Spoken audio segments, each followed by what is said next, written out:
Alright, hello, welcome back to more Football Manager. By the way, thank you Mitch for the lurk. You're probably not listening right now, but I wanted to say thank you anyway. So, big shout out yet again to the YouTube viewers, to the YouTube watchers. Thank you again for helping my channel grow relatively quickly for someone who's straight up just ripping VODs from Twitch and putting them straight onto YouTube and taking 2 minutes to make a thumbnail. And thank you. It's appreciated. The YouTube Shorts have been doing really well. I've been seeing improvement and everything. I've had some of my first ever hate comments because I said that Mass Effect Andromeda was a good game. So, yeah. Usual stuff that's expected, honestly. Yeah. All in all, it's about what I expected. I've been keeping busy with a few things, you know. Been doing a lot of work for that. Things have been moving forward. So, what do we plan on doing today? Well, we got knocked out of the FA Cup by Aston Villa, which is a bit depressing, given we're Wolverhampton Wanderers.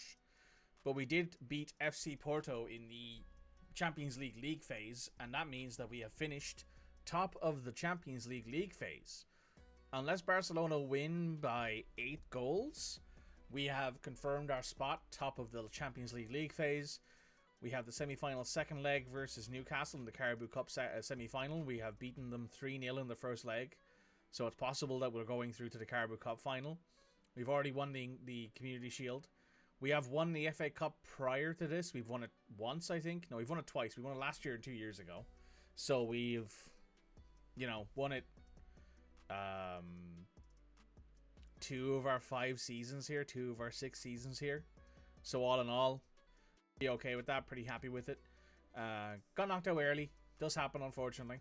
The only thing now I'm really concerned about is winning the Champions League. If we don't win the Champions League, then we're leaving Wolves. I'd say we were very successful at Wolves. We've won we've won a Europa League, we won a Premier League, we won 2 FA Cups, we won a Carabao Cup, we won 2 Community Shields, a San America Challenge. We've won basically everything we could win with them except for the Champions League. Right now, the Champions League is the biggest trophy that we haven't won with them. So that's our only sort of plan here, is that winning a Premier League will be nice. Winning a second Premier League will be really, really nice. Winning a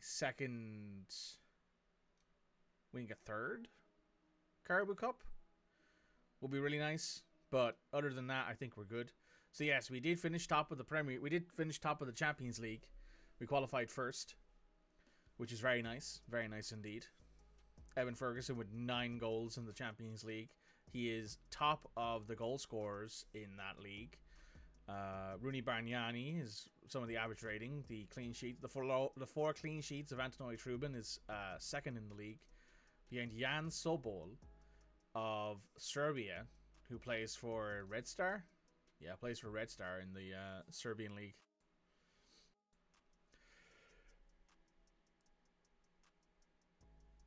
I think he would have went up in a would have been a case if he went through on playoffs. So he would have had a lot more games, I think, than we would have had. I think we can check those here. Continental, yeah, he's had 10 matches already in Continental games, and 5 clean sheets in those 10.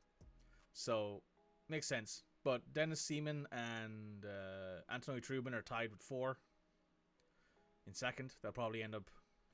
Trubin might end up getting ahead of Simeon, because Simeon,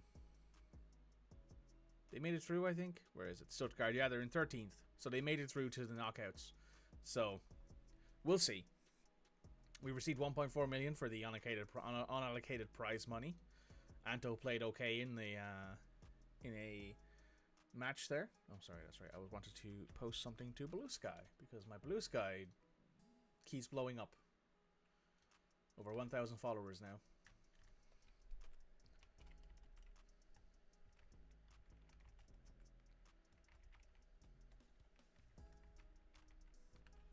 Now, there we go.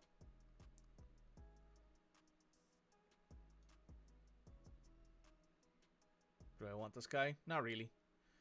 We have better and more talented centre backs who have higher potential already at the squad, who are already coming in, who are 18 and younger. So, not necessarily worried about that.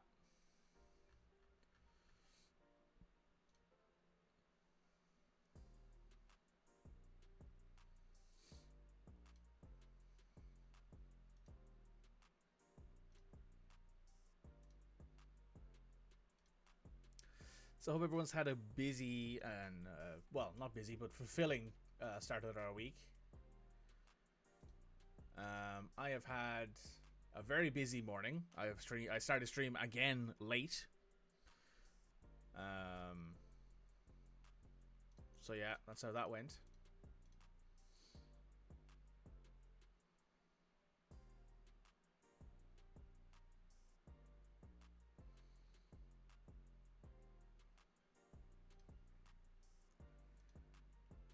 What am I looking for here? Gabriel Mascardo is just set to expire in 1 week time. We won't be able to negotiate with him. He's also under bid from Borussia Dortmund. So we will offer him out for his 100 million. See if anyone's willing to offer that. If not, then hey, doesn't really matter. We're going to pay 51 million, 45 million, 40 million.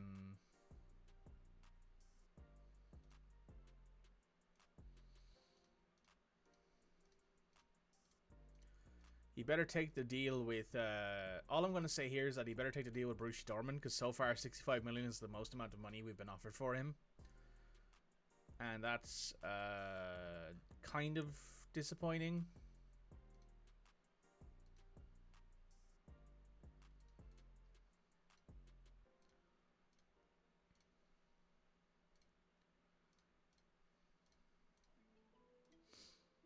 Mikhail Riedel is still training really well. He is probably as good a shot stopper as Trubin is. Possibly.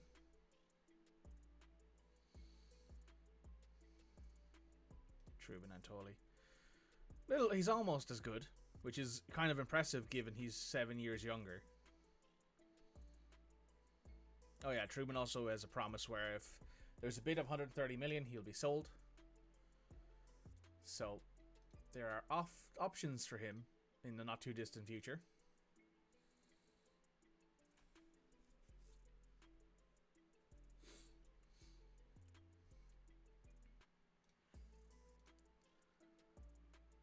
We very well might never sell him, given we brought him in, but we very well might never sell him if we leave in the summer.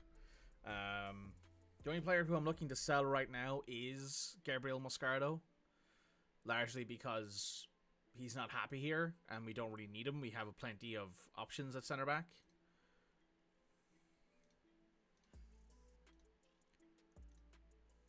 If we really wanted to, we could bring back one of the players who are out on loan.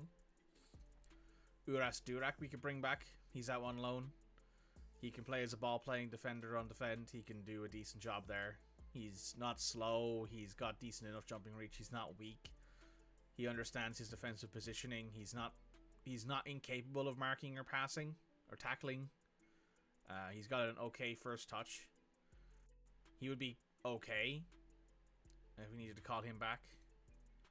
Though I do think we have other players out on loan who I'd call back first. Cuffed. This is the guy who we call back. He's been out on loan half a year. He's a very, very good player. He is a little bit faster. He's about as fast, probably a little bit faster than Urak is, but he's also a little bit better in the air and actually better at marking and passing, like by a noted margin. This is a guy we would 100% bring back to the squad. If we sold Gabriel Mascardo, if Mascardo went, I'd immediately be like, we're bringing back Philip Kuft. He would play for us straight away. So, right, let's first of all, however, we got to deal with Arsenal, who are in second in the league. Who are we starting? We are not starting you. We're starting Mark Guehi because we need the best players we have available to us will be playing today. Because this is Arsenal. They're second in the Premier League. They're right behind us.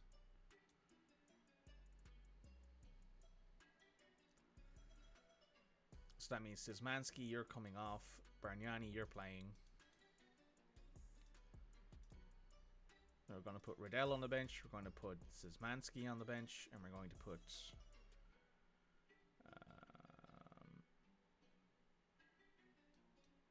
so, centre back, left back, right back, centre mid. Attacking centre mid, centre defensive mid. Winger, striker. There we go. That'll do.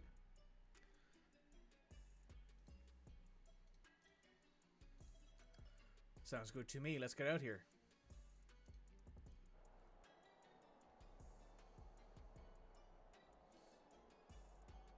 Also, during our ad break, I will need to leave and get some coffee and do some stuff in the rest of the house, but it shouldn't take too long.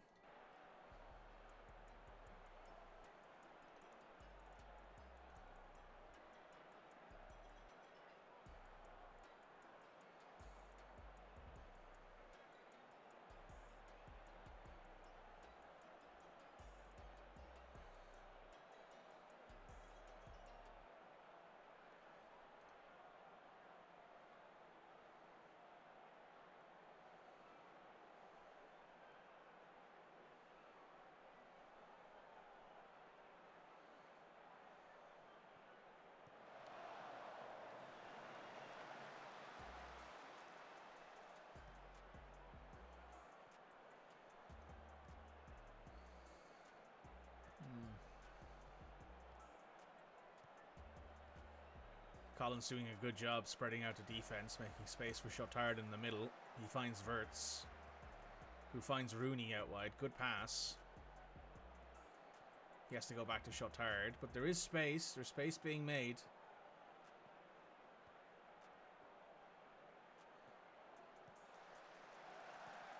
Ferguson finds Rooney on the overlap.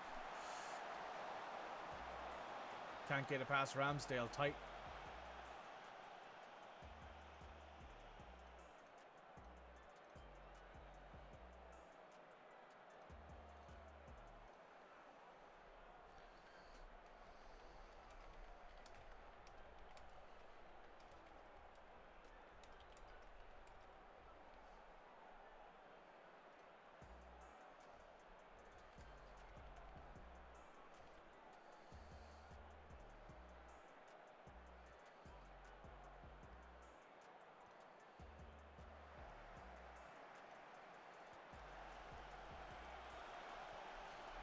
Moreira has to find himself some space there.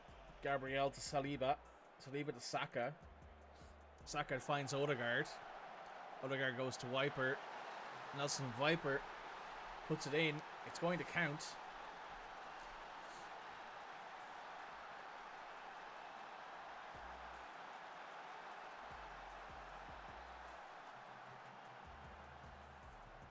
I was expecting something a little bit better from this team today, but that was just an unfortunate case of good movement by Arsenal. Coyote, however, has found some space for Ferguson, but Ferguson can't go over two men. Moreira goes right back into him. Ferguson is on his own, and Ramsdale misses the attempt at coming out. Easy goal from Evan Ferguson.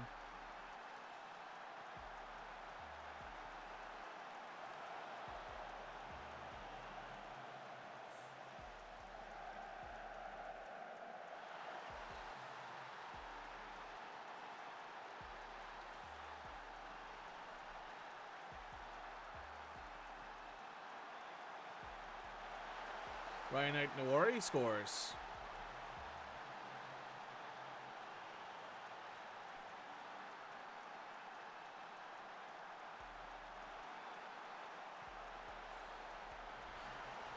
Shotard nods it down to him.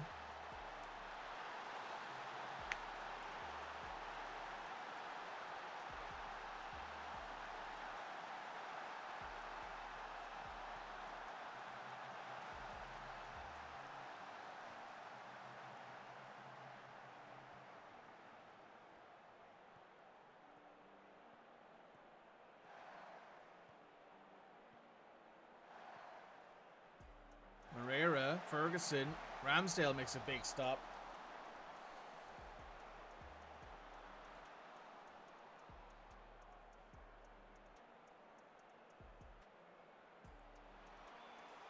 Shotard, Guehi can't get to it. It's not in the way to Moreira. Moreira finds Verts at the back post. Can't win the header over Martinelli.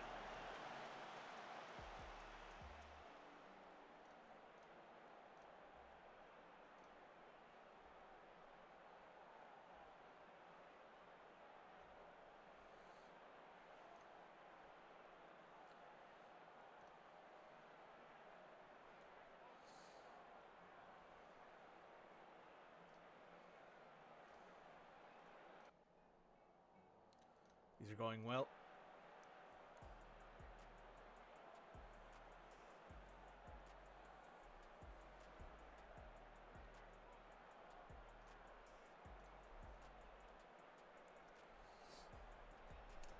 Ramsdale with a goal kick.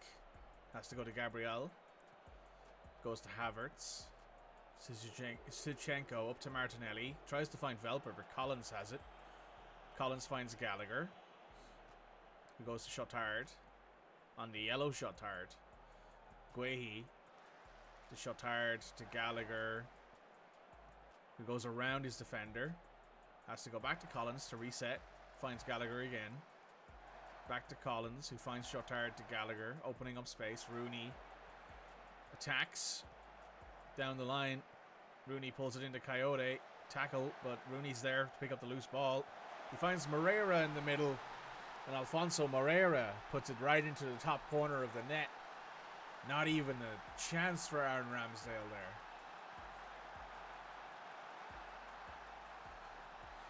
Nice work, boys.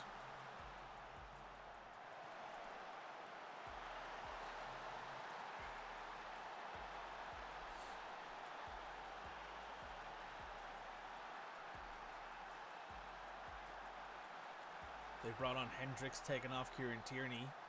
Corner kick for Arsenal. Kai Havertz has put a header in.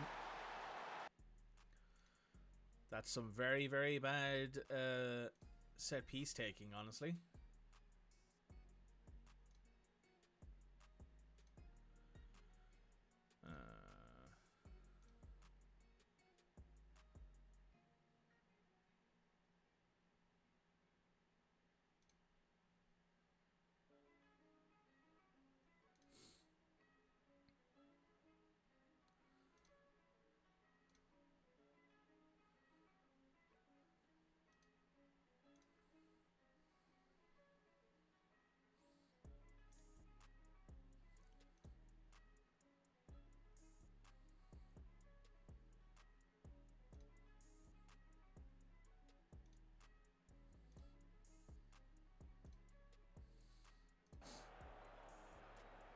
Not great in the way of corner defending, given we have 4 guys who are really big.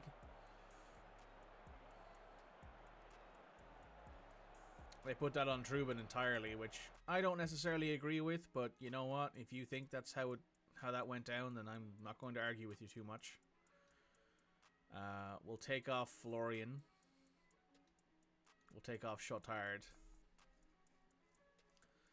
And we'll bring on Teddy as well. Switch out the midfield entirely. Prep them for the next match that we'll have in a few days. Maturo to Szymanski. Back to Maturo, who finds Moreira, who finds Ferguson.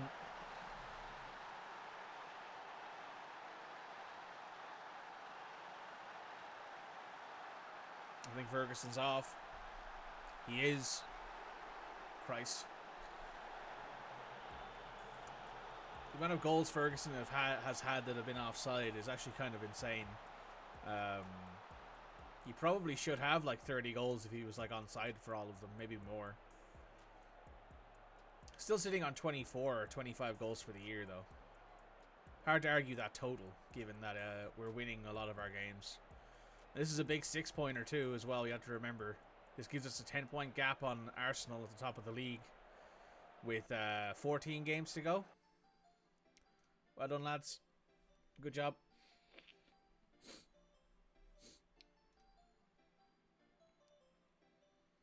So yeah, that's given us a nice healthy gap at the top of the table.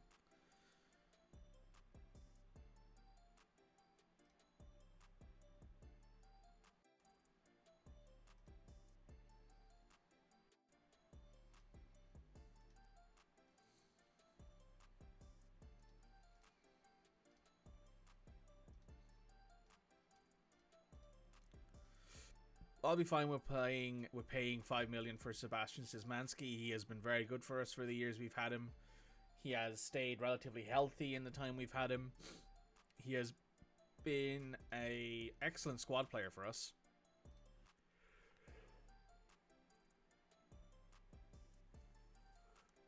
So I find keeping him very hard to argue against. We'll start David over Connor this game, will we? No, we'll put him on the bench. Give Teddy a rest. Oh, he's played really well. We'll put him on the bench over Szymanski. Anyone else here needs a rotation? Not really. We've got 3 days until the next match. I think we're good to go. Let's take a quick look at our scouting. Is there anyone who we should probably bring in? Possibly.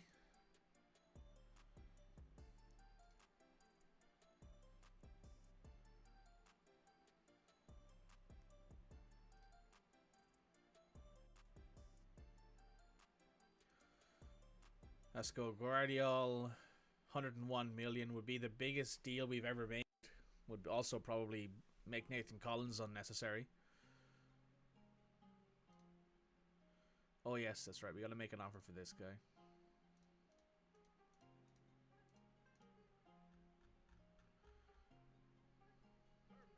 I'll give you 40 million up front.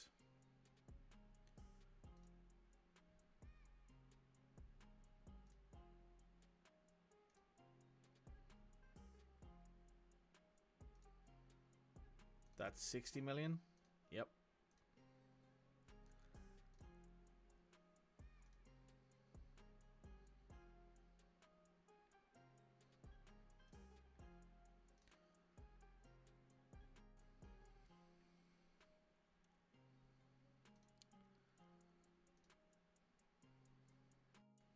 Where's that American?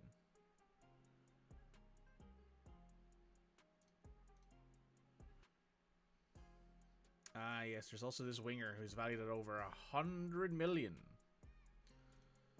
Is he playing for Nice? Yeah, he's playing for Nice, and he's played really well. Won't be able to bring him in, but would have been nice to bring him in when we had the chance. Who's Neves wanted by? Man City and Man United?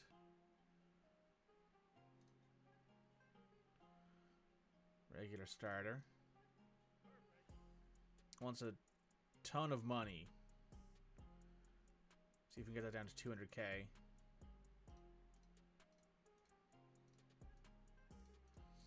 Let's see if we can bring back Neves. He won't be. We probably won't be here when we do, but if we can bring him back for a decent fee, I'll offer this deal to him.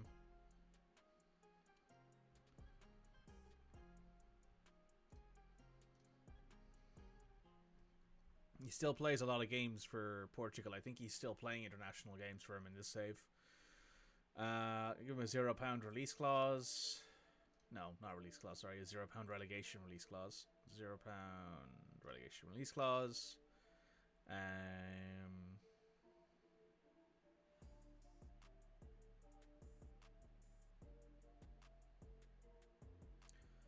If you get 15 assists, I'll give you 800k.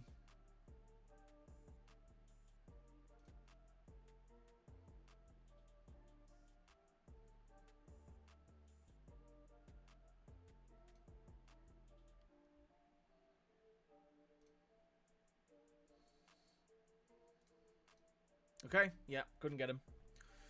250k a week is a lot of money for him. We're not really willing to spend that on him.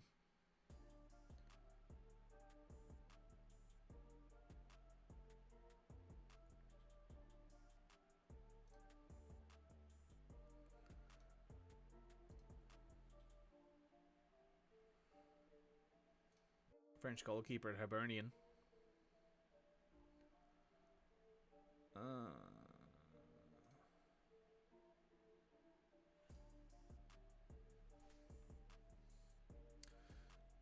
They're going to be fucked if fools do tank when you leave. Good afternoon. I mean, I think with the squad I've built, they could sell like half of the squad they have and never have to worry about money ever again. And it's not even really close. they'd also have like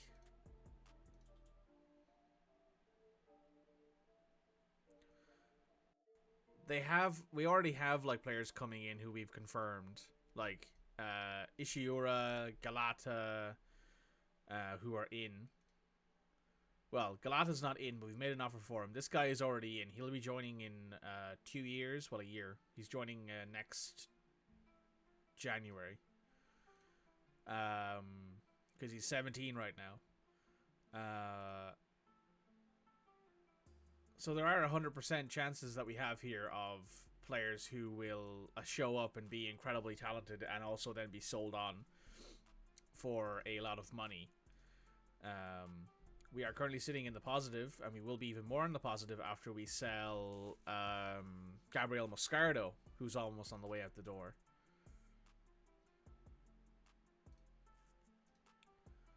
Don't know why this is only 2.5 star. Seems a bit weird, but okay.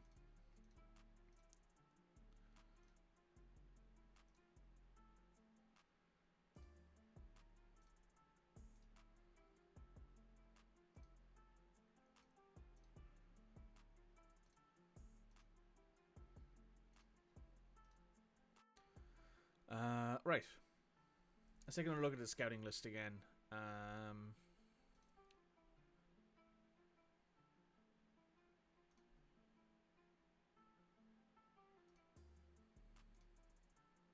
Add condition. Nationality is American. Because there was that one really good young American who was at like Freiburg, I think.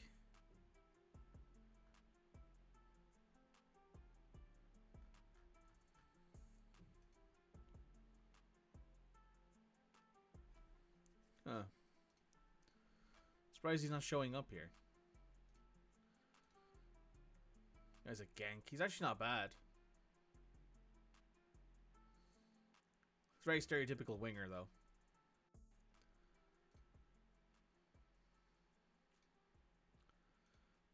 Let us do this. Maximum age is 18. There's a guy here, Midgeland. He's a left wing striker. Might be okay.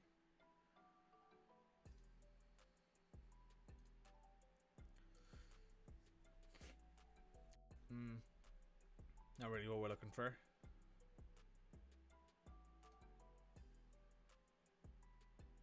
This guy's playing for Japan's U19s.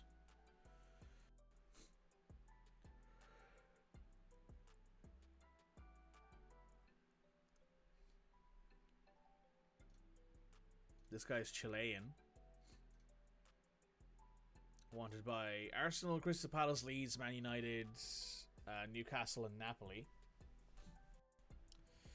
He's a big guy. Almost as big as Truban. This guy's at Fiorentina. Not really what we're looking for.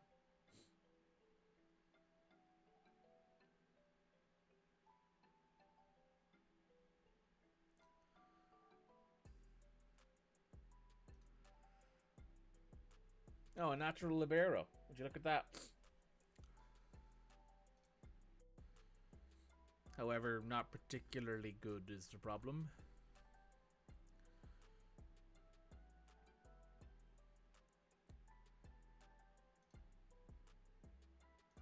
Might make the offer for this guy. He's young. He's got talents. He's a good passer of the ball out wide. He's fast. He's not unintelligent. Well.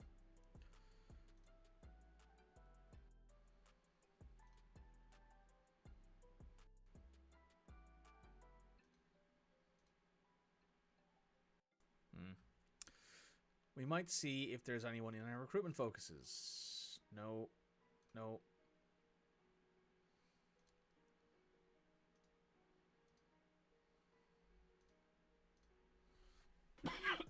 Excuse me. There's one in progress here in... Oh, it's Vitinha. Alright. No one in Japan.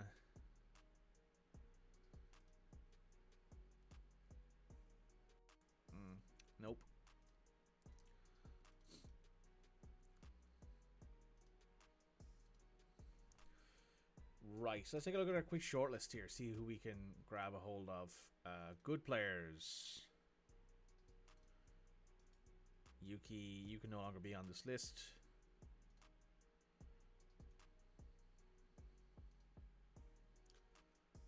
Homegrown players. Loans.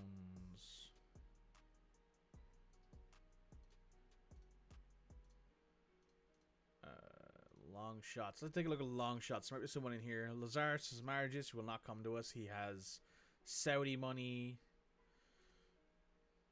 Lewis Hall's available for 14 million. Not really, not much of anything really.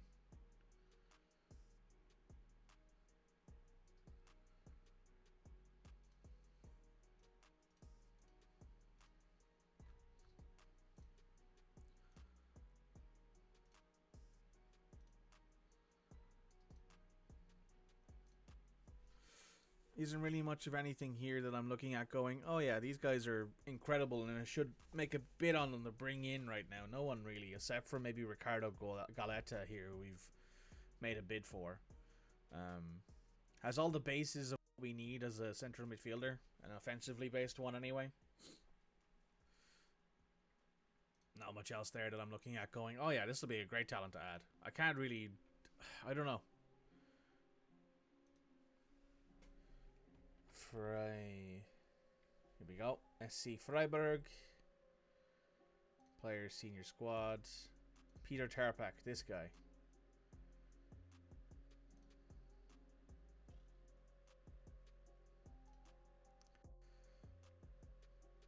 After looking at him, yeah, he's not really what we're looking for. We have a lot of talent is the thing, and we need to find ourselves players who will come in and be happy not to play initially. Don't really have that yet.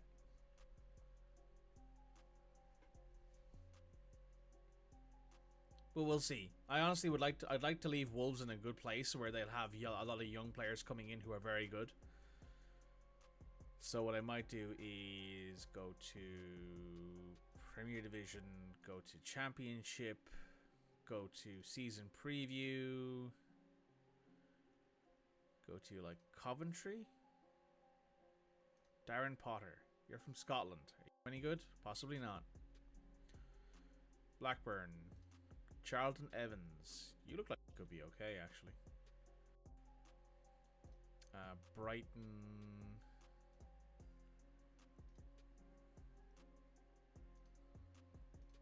An Irish fella. Oh, you look awful. Oh my god. Sunderland.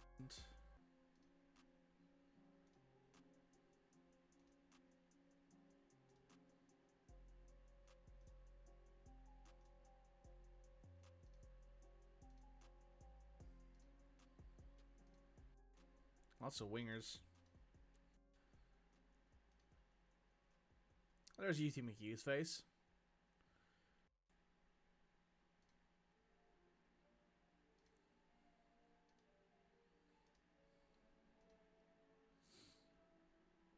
Wow, he's awful.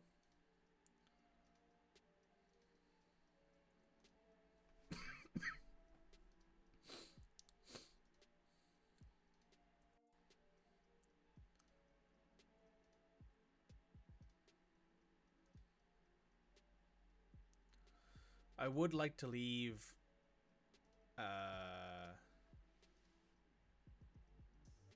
Wolves with some capability of being like, yeah, I entirely understand that, you know, the team will be happy without me. They have great young players in the offing. They have a lot of potential to go places.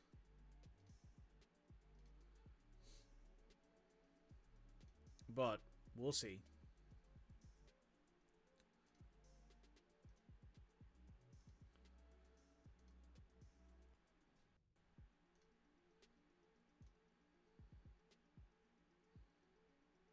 Optional future fee.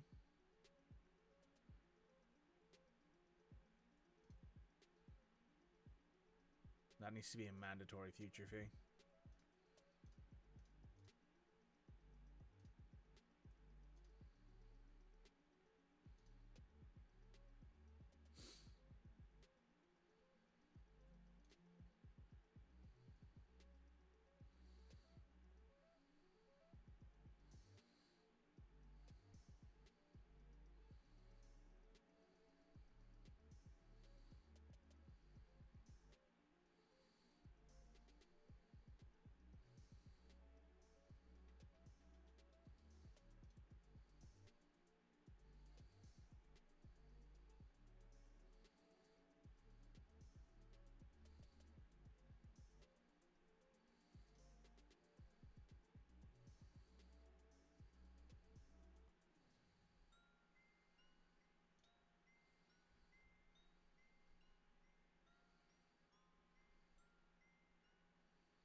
It would need to be mandatory future fee. I'm not interested in this optional stuff. He will not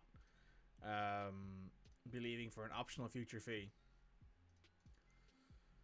Wants to be a star player? Are you out of your fucking mind?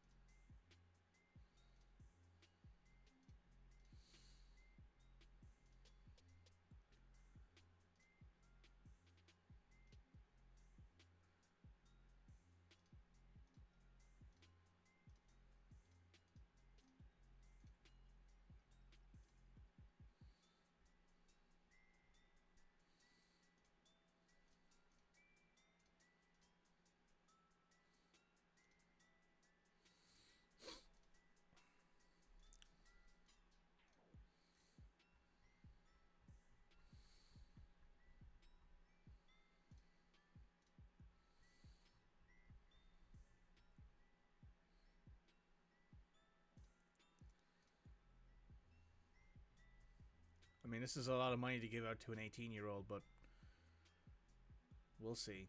He might not take this even.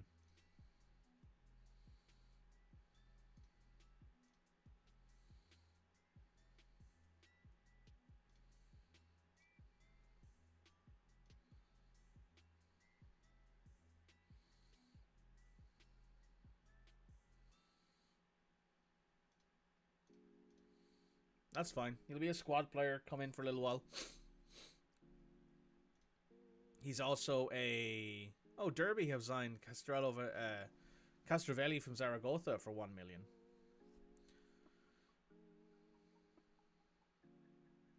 We've got ourselves 3.5% of that. Very nice. Versus dropped his footballing concerns.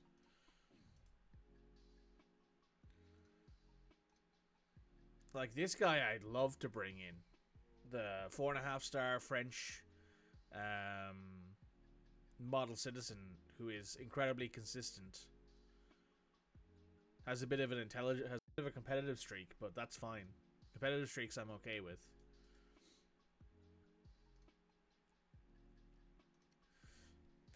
If this guy was 2 years younger, he'd be an option, but he's not young enough anymore to be registered in England. So, whatever, basically.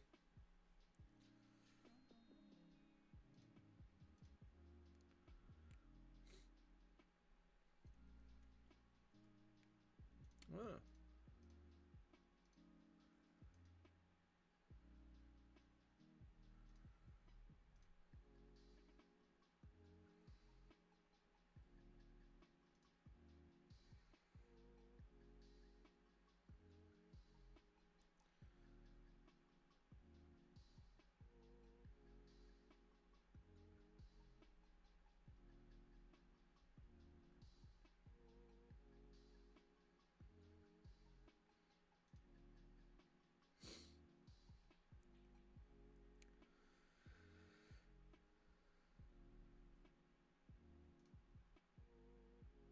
$22.5 million, $22.5 million is $45.5 million. Give me that.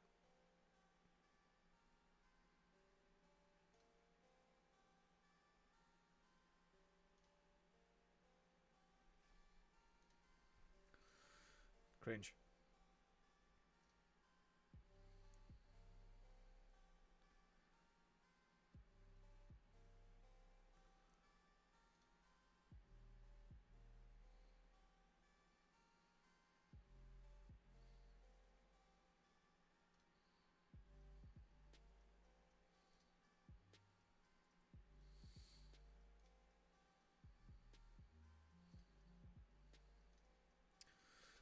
Damn.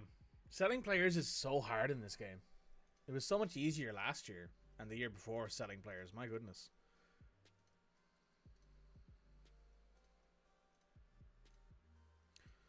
It's legitimately so hard to sell players for like anything near their valuation these days.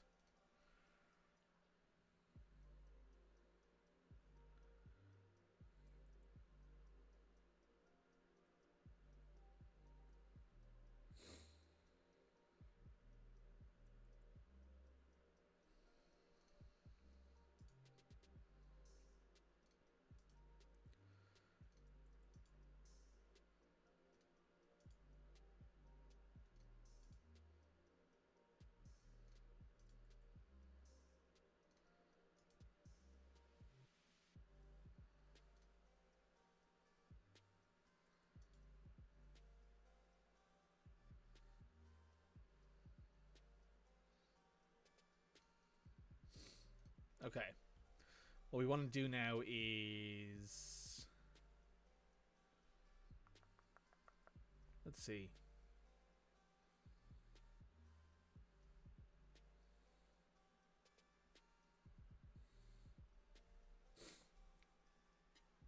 We probably want to...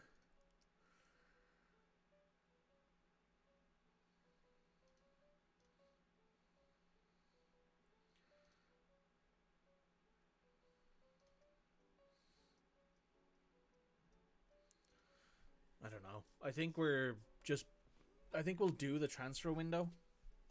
And if we get any offers for a player who we are willing to look at, great. Gabriel Mascardo is probably the only player who we still have on the squad who I'm actually like, well, we'll get rid of him. You know, I wouldn't miss him.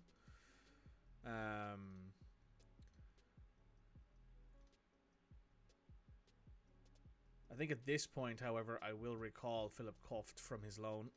He will be playing for us for the rest of the season. Very well might end up playing, excuse me, next to Arthur as our second option. He also might end up playing in the middle as a libero, in a back five formation alternatively, which I might set up now.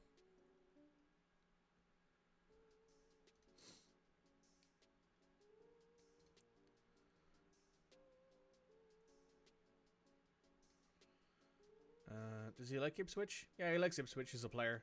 Very cool.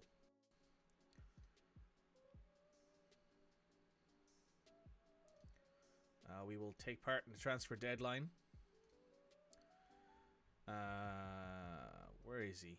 He's in our dev center? There he is. He should be in our senior squad. Philip Koft, you're cup tied, so you can't play in the Carabao Cup, which is kind of annoying. But we will put you on the bench because you probably will play relatively quickly. Santiago Bonacci is attracting interest. David is attracting interest. Gabriel is attracting interest. Gabriel, offer via transfer room. If I can sell you for 70 million in or around, I'll sell you for that. David, getting rid of David would mean that we'd have a slot for more playing time for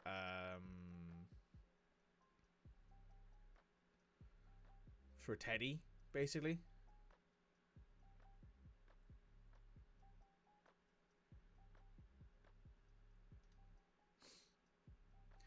As you can see, David is a lot better mentally, slightly better in the air, better technically attacking vision-wise.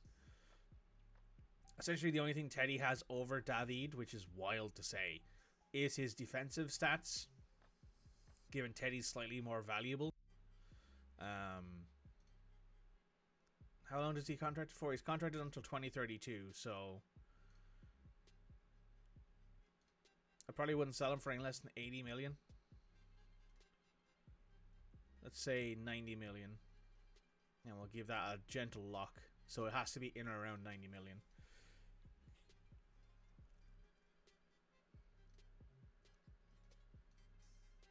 That'd be the only thing that I'm like, needs to be looked at, but I doubt we'll sell him for that.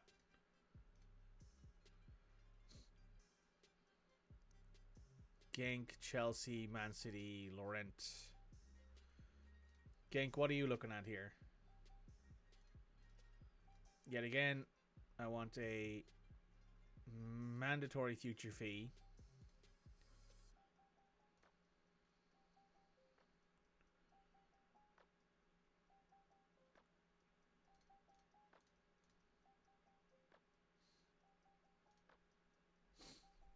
That's 42.5 million, which they're giving it to us in the monthly fees, basically. Which I'm not very happy with, to be honest.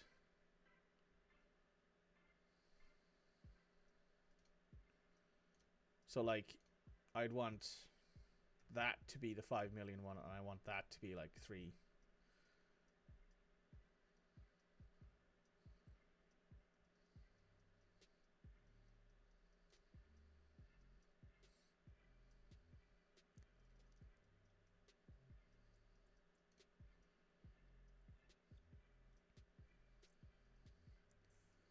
come up to like 46 and a half.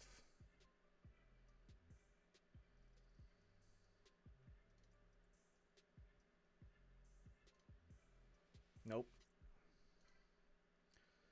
Chelsea.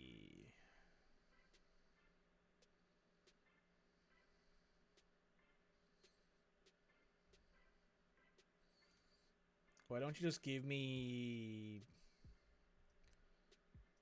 70 million? 56 million up front.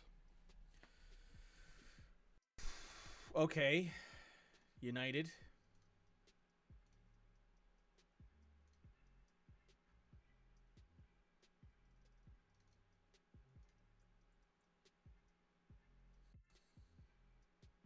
Tottenham.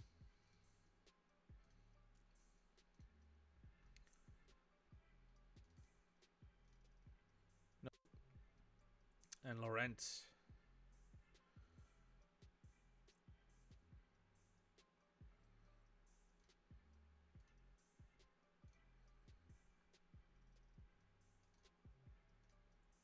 Nope. Okay. So the only team to actually make me a money offer is Chelsea for 56 million, which isn't that much more than we spent on him. And it's pretty ridiculous, honestly.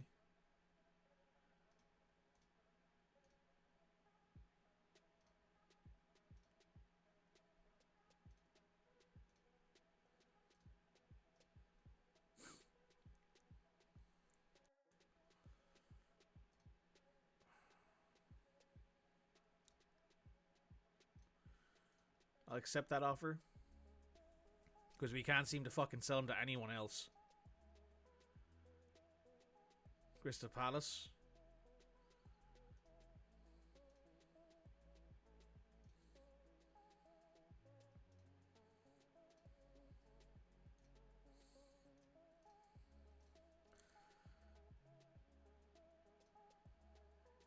Should I just fucking not sell him?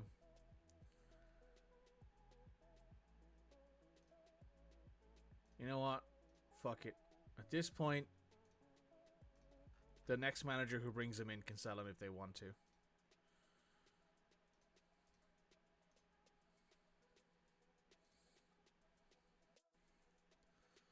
Fuck it. I've had enough dealing with him. We can't sell the fucking guy for some goddamn reason.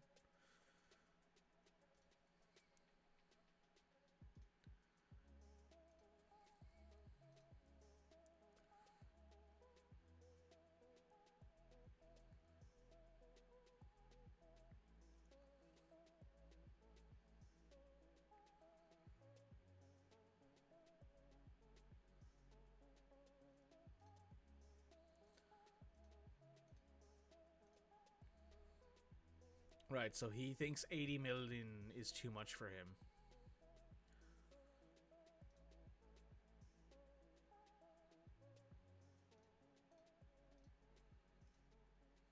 We have got Ricardo Galetta.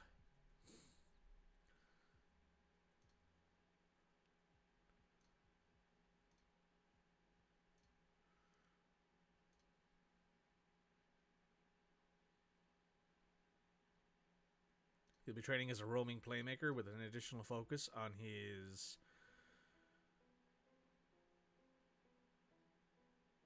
attacking movement.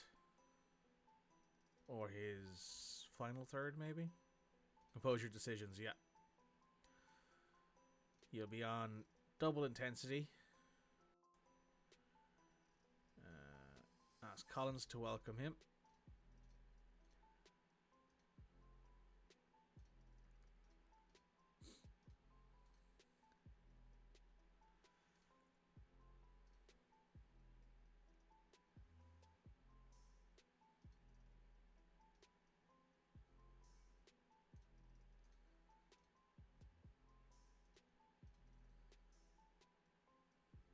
This guy's just familiar cow.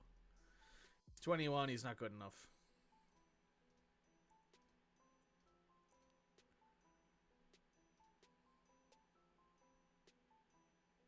Three jumping reaches as center back. Like, this guy is just not good enough to be a centre-back in the Premier League. Like, he's just not big enough for strong... Well, he's strong enough, but he's not big enough to take on anyone in the Premier League.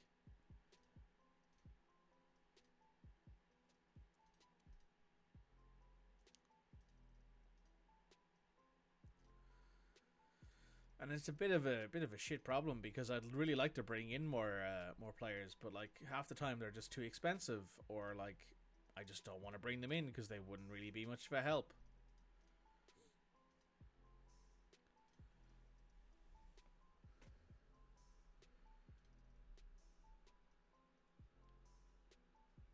Different word to fucking guy. Yeah, I wanted to call him an asshole, but he's a real person, so kind of feels like if I'm calling him an asshole, you know. It's different when it's not a real person. Makes me feel like I'm not, you know, disrespecting someone, but when it's an actual real person, it makes me feel a bit like an asshole myself.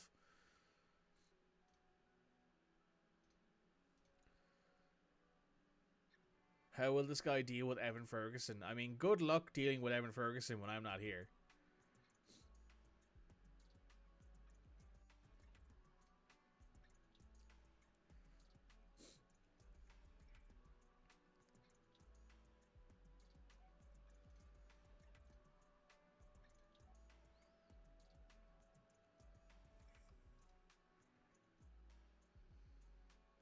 I have zero interest in this guy. No idea who he is.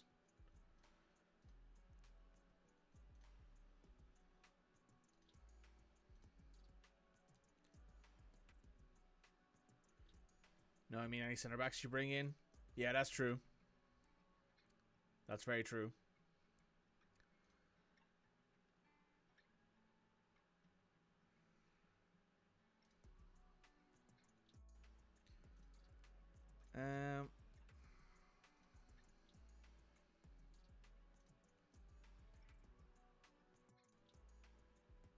Here's someone who we could probably sell, actually.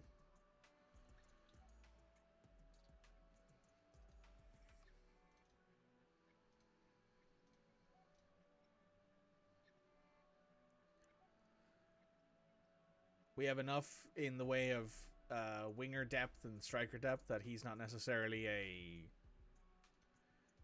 big miss at the club.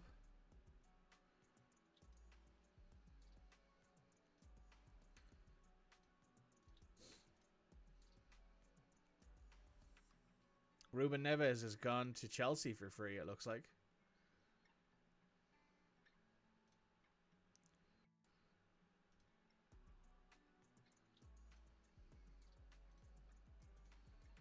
Actually, if I go to... Where was he? Deadline day, transfer news, Neves. Does he not have an agent I can talk to? Apparently not. He does have an agent I can talk to.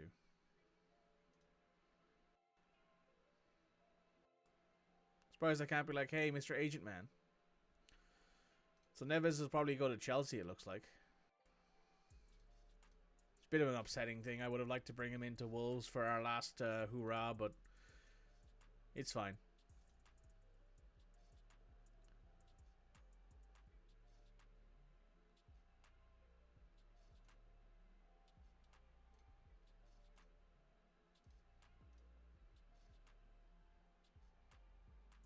Looking to generate funds because they lack the financial power to currently do so. Right, well, we'll transfer list him and we'll list him for that amount of money, I guess. Right, we now have a match to do.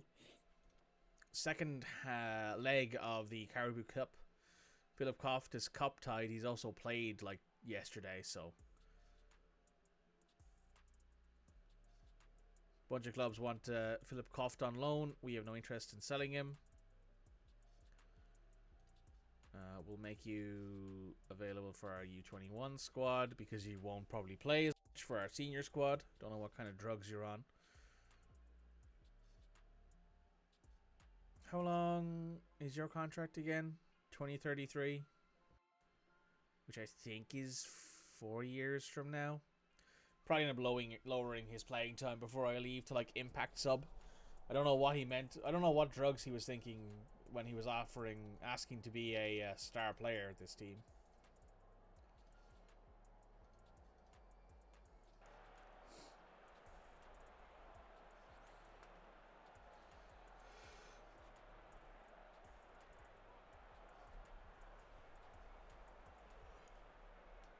Also, the hope, Red, is that any centre backs I bring in won't have to deal with Evan Ferguson, unless it's in the Champions League, which probably won't be for a year or two, which means he might move somewhere else in that time.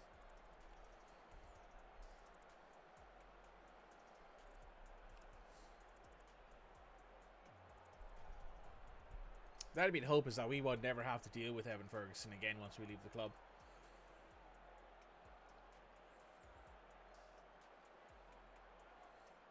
Corner kick, Vert's taking it. Finds Ferguson. Evan Ferguson with a corner kick header. Oh, very nice.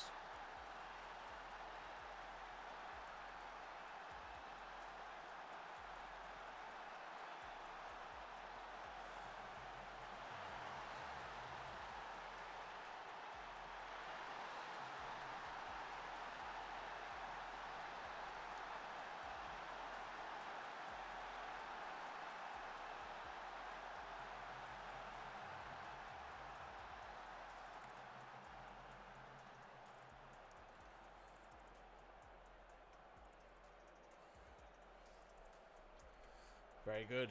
We're up 4-0 on aggregate. Another corner. Evan again, please. Thank you. Ferguson, yes. Thank you very much. Very good. Thank you, Evan Ferguson, for your second goal from Florian Wirtz on a corner. Very nice, very nice.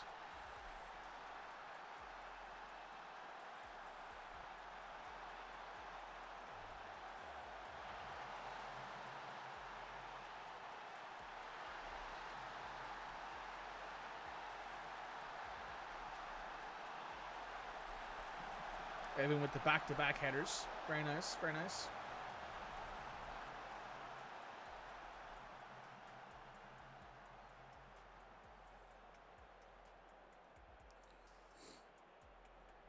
So over comparison, could that guy deal with this tall, strong goal scorer? No buy. Yeah, true. True. I mean, I think Gabriel Mascardo in any other league in Europe is probably a second best centre back. It's just that we have Mark Guehi and Nathan Collins and Arthur who are better than him, flatly.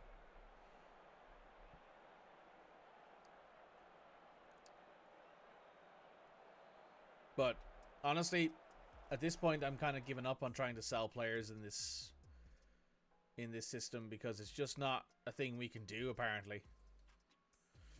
Which is crazy to say, given how much money we have as a team and how much like available funds we have, and like the options we have on this squad are incredible, but we just don't seem to be able to sell players for a decent amount of money. Like, our biggest transfer out is 62 million to another Premier League team. That's ridiculous. I can't sell a player for 70 million in this universe. A player who is valued at over 100.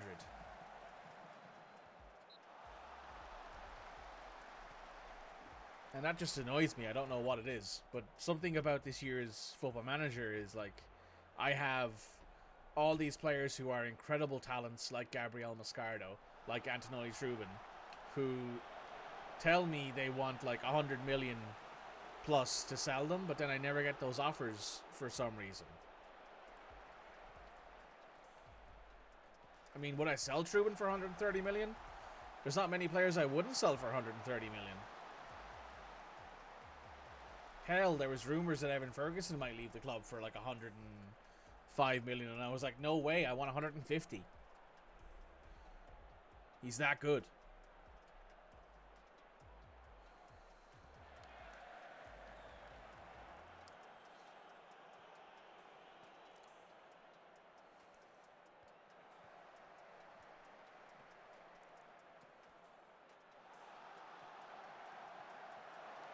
Oh.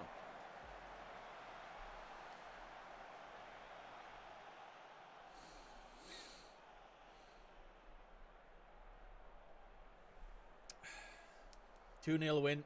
Second leg, onto the final. No hassle at all. So you do two-legged tie. Well done, guys. Good job. Good job. Well done. Solid. Solid, solid, solid stuff.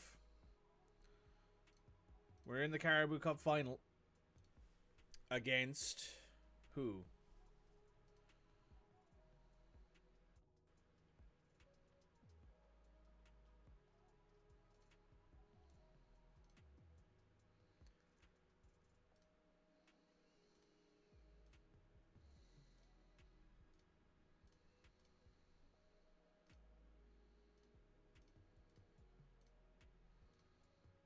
Luton have signed Kem Campbell, who is a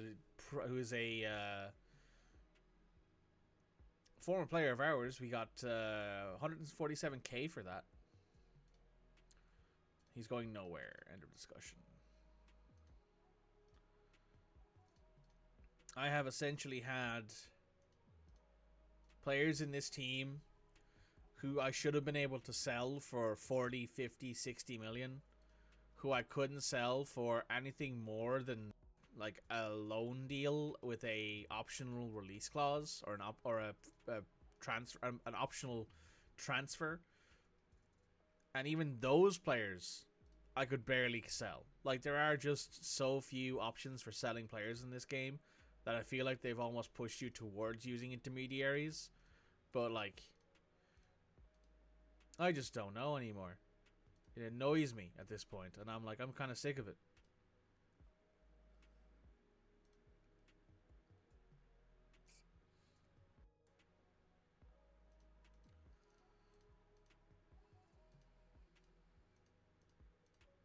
Now, I don't imagine going anywhere else will make it any easier. But at the very least, Premier League clubs will come in and be like, hey, we're interested in purchasing your player. Can we purchase him? And I can go, yes, here is your... I would like 50 million, please. And they'll go, oh, yes, that's a fair deal for your player.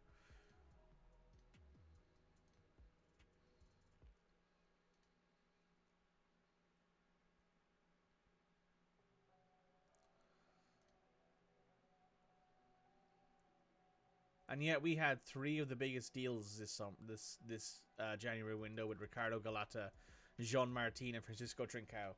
Trincao went to Saudi Arabia, and we could only get 45 million for him. Like, that's ridiculous. Jean Martin went to Real Madrid for 40 million. 47.5 million if he plays a couple international games.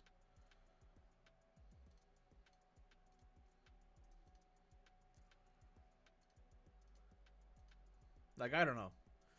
I'm just fucking annoyed.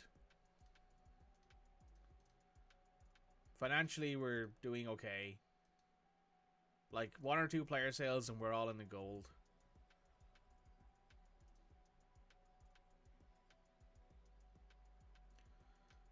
Very nice. Nobody else needs to be registered because they're all under the age of 21 or they're homegrown, so there's no need to worry about it.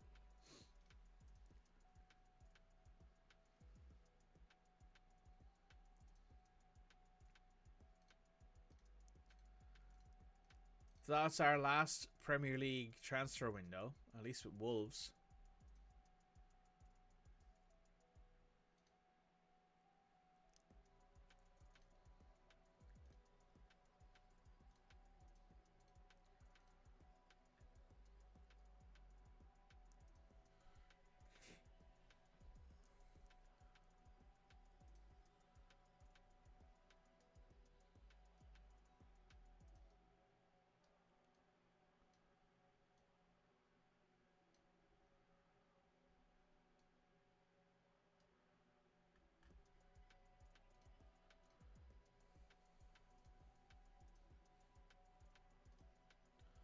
Suppose I could do this. But that seems a little bit odd strategically because, like, he will move into this space and Maturo will move into here. So I think I'll just leave it as was. Ball playing defender on defend with dribble more, and that's it.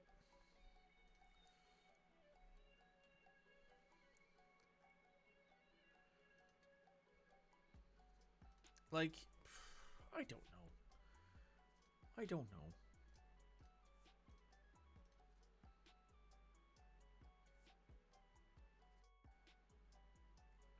Like, City were willing to offer me 100 million, but they never came in with the deal then. So I'm like, okay, so you're not willing to make the transfer offer then. Why are you even bothering me? Why are you even appearing in my inbox saying that you're interested in this player when you're not going to put a deal in for him? Goddamn, I'm annoyed.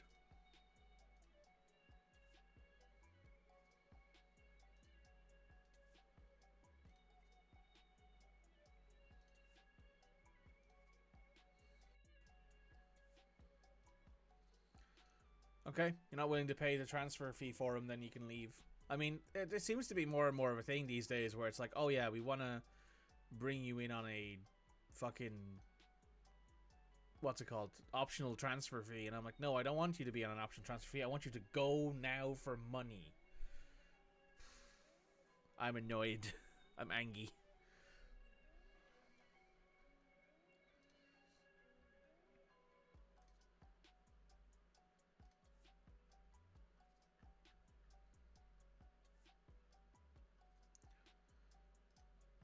Yeah, we can register those guys with no worries, so that's good.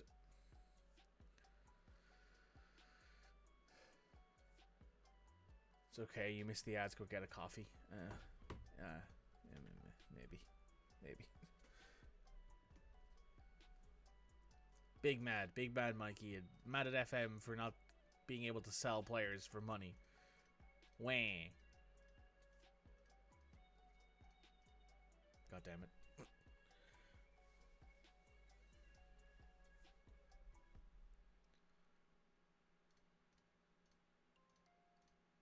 Collins has picked up a bruised knee. That's fine. Well, he's on the bench anyway for this Norwich game, but we'll put we'll leave him as is, given he is now injured. We are now also going to probably switch this formation to something more like this. So wing back on either side.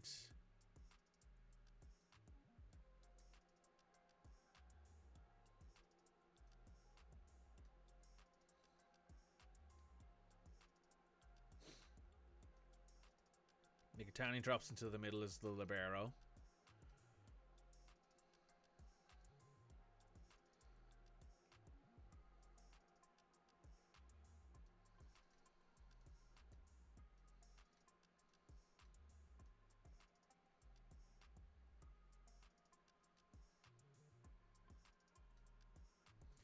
We move Ferguson into the middle as a complete forward on attack. Moreira would be a winger on attack. Bianacci would be a winger on attack. Verts would be a roaming playmaker. And Gallagher would be a box-to-box midfielder. That would be our secondary formation for when we want to play Koft or Mkhitaryan as a libero. But we'll primarily be doing this more than likely. Cool. And Red is right, I did miss the ad break, and I did miss to go get my coffee. So I'll go do that now. I will leave you guys with some of the music, and I will be right back in a few minutes.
Okay, I'm back. So we're about to go up against Norwich in the Premier League. We are 10 points ahead of Arsenal. Arsenal today are not playing. So if we win this match, that'll give us a 11-point gap. Sorry, a 13-point gap over Arsenal.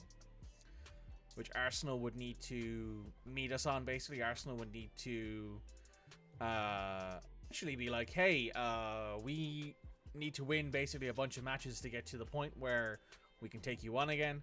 Southampton are 12 points behind us. Brentford are 13 points behind us. Those are two weird fucking teams to see that high up in the Premier League this late in the season. Oh my god. United are behind them, so are Chelsea and Newcastle. City are behind them, as well as Tottenham and Liverpool. There's a lot of teams there who probably aren't happy with their position in the league, so let's see how this goes. Collins is injured, so we're going to put, I guess Mark on the bench? Yeah, we'll put Mark on the bench. Do we want to start this? We want to start Riddell? You know what, Riddell? You can go in for Trubin in this one. We'll give Trubin a rest. Gabriel Moscardo, Philip Koft is on the bench. He is ready and willing to play. Eric Holden is injured, so he can't actually be on the bench, but we will put Mastuano on the bench. Got to give a squad number to Philip Koft. Philip, you can have number 30.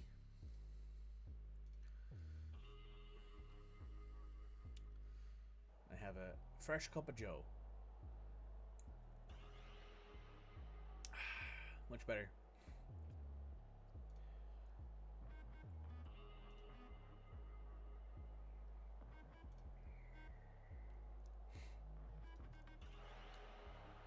Very nice.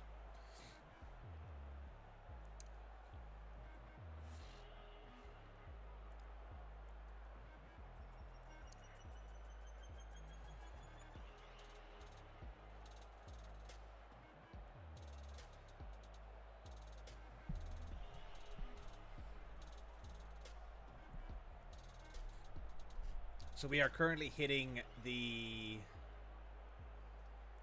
Well, it's the second half of the season now, basically. We have... Oh, Riddell makes a big save there against Nunez. We have the Carabao Cup final. We have Champions League, possibly. We have Premier League, possibly. After that, we'll see. We'll have to start job hunting in the summer, possibly.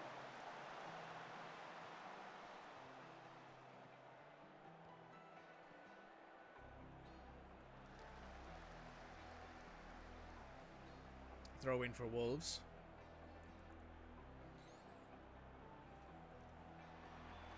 Ferguson back post. Oh, almost knocks it in, but it's off the crossbar. Moreira passes it out to Gallagher. Goes around his defender, has to pull it back to Maturo.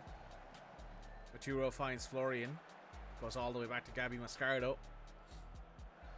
To Maturo. Into Mikitani, who finds Bianacci, who shoots and is deflected. Out for another corner kick.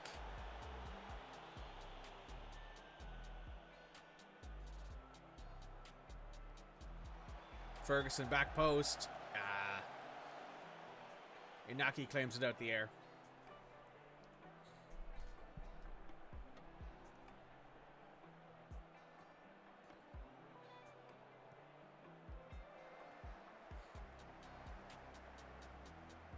Scardo to Gallagher finds Bianacci over the top. Bianacci shoots, it's deflected. It's blocked by Hian. Moreira almost had that in.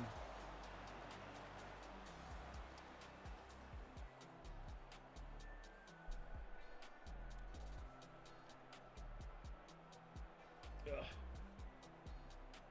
Sorry, just need to grab my charging cable for my phone.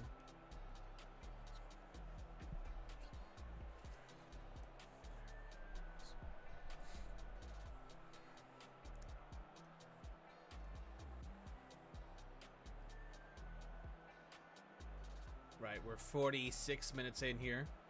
First half done. Passing's been good so far, guys. Keep it up. Maturo will probably come off relatively soon here. Vert's looking for Ferguson, back post. It's headed away by Yvonne. Bianacci has the loose ball. He cuts inside, passes to Gallagher. Conor Gallagher is there lurking in the box at the 6-yard mark. Buries it. Not a single chance for anyone else to stop him. Bianacci with a good movement on the edge of the line there. Keeps it in control. Finds the open player. Easy shot. Couldn't have been a more open net really for Conor Gallagher.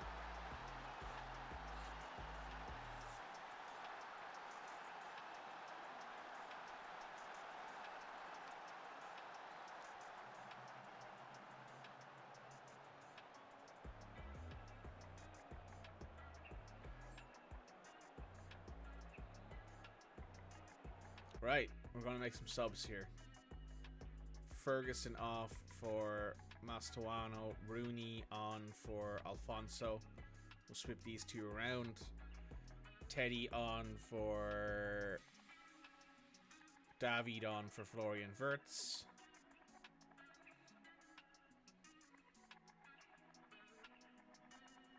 Right, Nuari on for Ali Maturo. And we have one more sub to make. We'll bring on Philip Cuft for Arthur.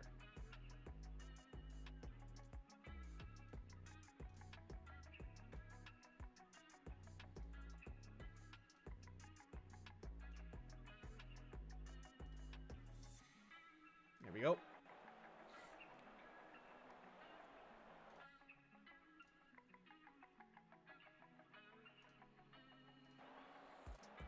Now, that makes more sense.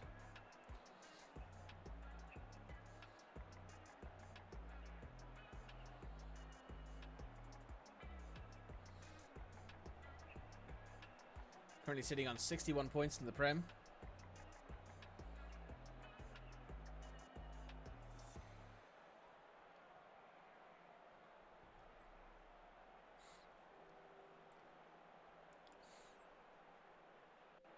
That's full time. Easy win for us. Well done, lads.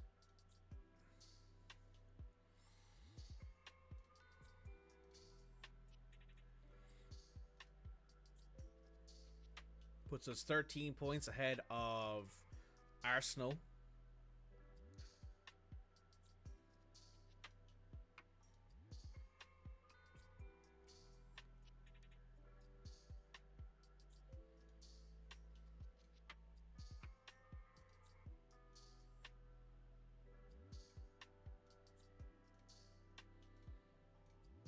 Very happy all around with the performance from the team in that game. We probably could have scored 3 goals, but hey, we won. I'm happy with that. When it comes to our promises made,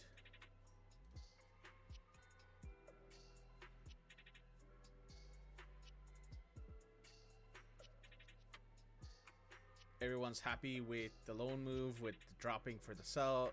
But Gary Mascardo dropped his request to be sold, so that's not big. That's not too big of a deal. Florian's happy with his playing time. Connor's happy with his playing time. Moreira's happy with his playing time. Evan's the only one who needs his playing time to be improved a little bit more still. So we are going to bring in a rotated squad here.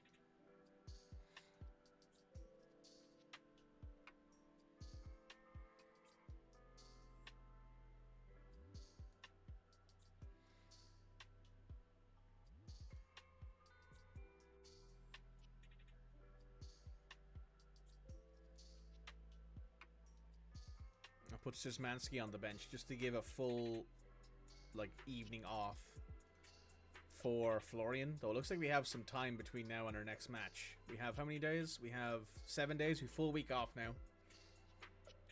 So we'll probably end up playing another fully rested 11 possibly. Depending on what our matches after that are. It's Villa, then we have a double against United. We've won in the Prem, won it at Wembley in the Carabao Cup final.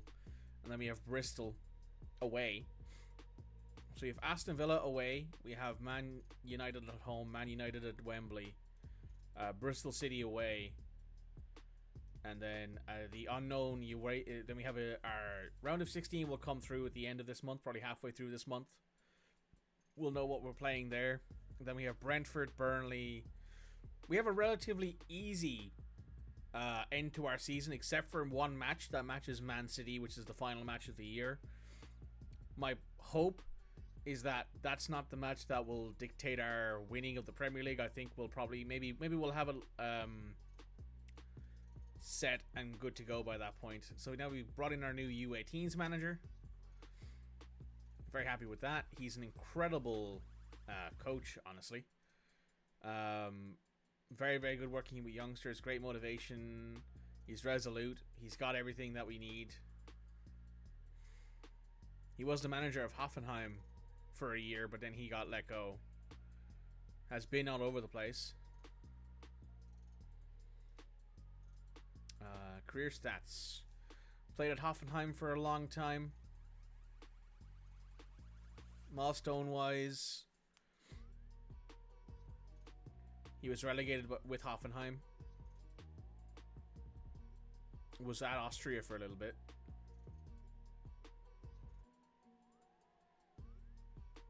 Moved to Hoffenheim in 2026. Was then sacked after getting relegated and has now joined us 2 years later as a U18s manager.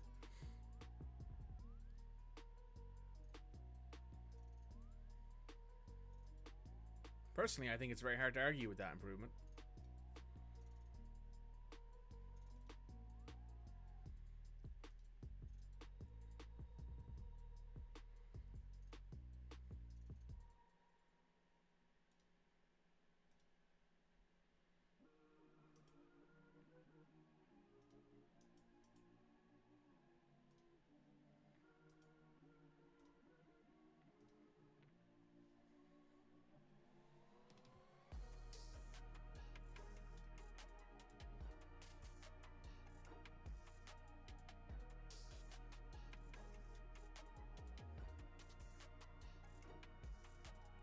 I don't know if we'll get a work permit for Czech, but he is English, I think. English, like trained at club. I think he's trained at the club. He's trained at Wolves. Yeah, he's trained in England. So I think that doesn't necessarily mean he counts as being English, though. I think so. He does have to wait a little while longer for that. I think he can become English.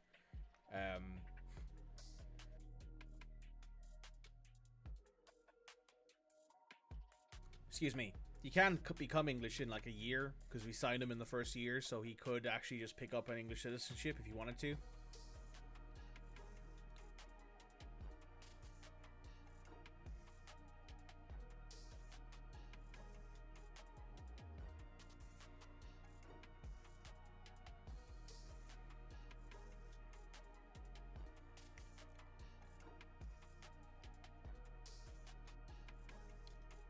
Michael Coyote is still a great purchase for us, however. I'm still very happy we got that. Our loans here. Evan has 9 goals and 18 appearances. Uras has played 3 games, has a decent rating. Alexandru's played pretty well. Felix Anders played very well for Sheffield Wednesday. Dandy Boy's played well. Leo Shatar has not played at all at Atletico Pamplona. Richard Jenkins has played pretty well. So Jenkins and Dandy Boy have played very well together. Sheck has 6 goals and 2 assists at Portsmouth, who are 8th in Sky Bet League 1, who have Will Still as their manager. After he was at Brighton for a year, has been at Portsmouth ever since.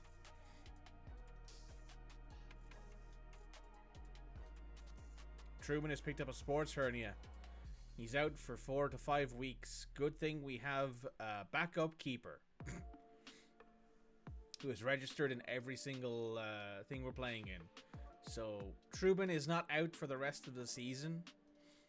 If he's out for 5 weeks, it's the 6th of February right now. So that's 4 weeks would be 21 and 6 is 27. So he'll be out until at least the second leg, probably the rest of this month. He's out at least until the end of this month. He's out until at least the end of February, which does suck, I will admit. But we have Riddell. We have... well, he's also at the Carabao Cup final.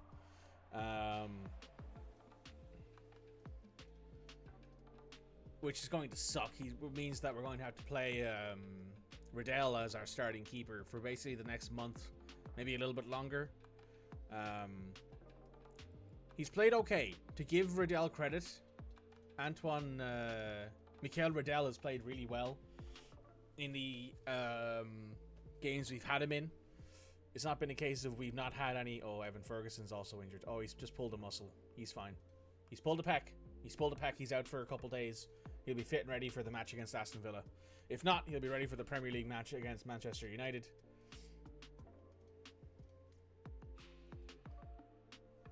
We're okay. We're okay. Could be a lot worse, but we're okay.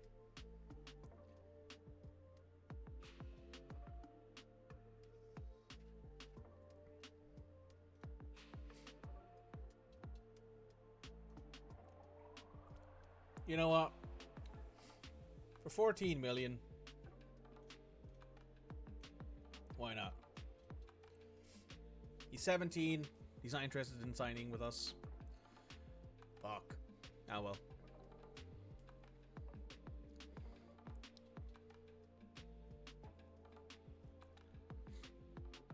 Wolves U18's win in UEFA Youth League knockout.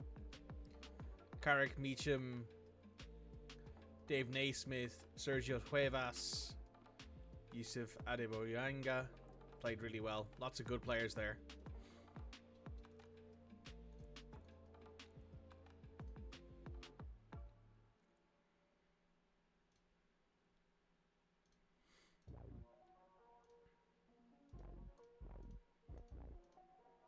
Right, so we're going into this with the potential that we will rotate to have Evan Ferguson be fit for the Manchester United match in 2 days, because Bianacci will 100% do well.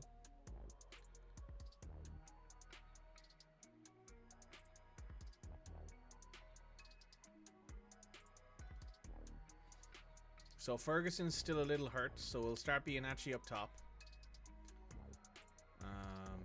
That's a good point, actually. Since we have a full rotation, we don't really need to worry about fitness anymore. So...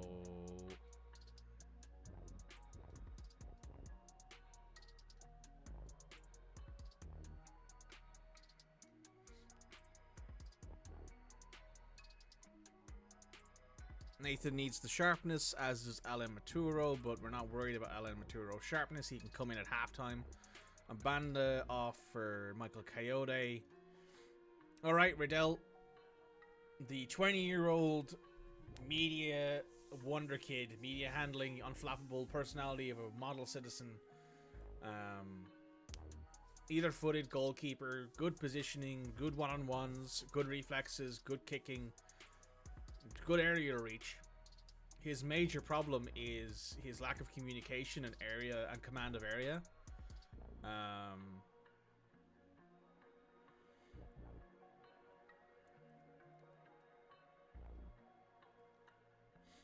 His aerial reach is massive. He can reach basically everywhere. Very intelligent, incredibly intelligent. Not a leader by any stretch of the imagination. Not a leader, but is for sure capable, very capable of being a good player. Given that we currently don't have our starting keeper anymore, and the other keeper we have is Mark Travers, who is fine. Mark Travers is the most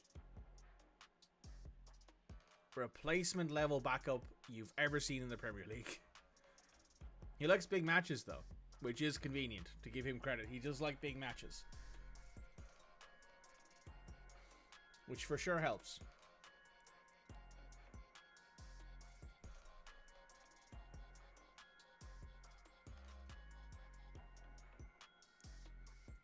If you didn't like big matches, I think Riddell likes big matches too, but we'll see. So they're playing a 7-3 narrow. We're fine with that because Gallagher and Shotard will work together to like mark their Shadow Striker. Guehi and Collins are fine where they are.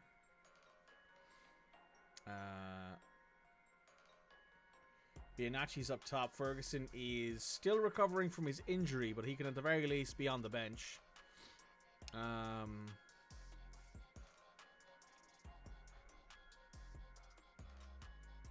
Gallagher and Florian have a heavy match load, as does Rooney and Moreira.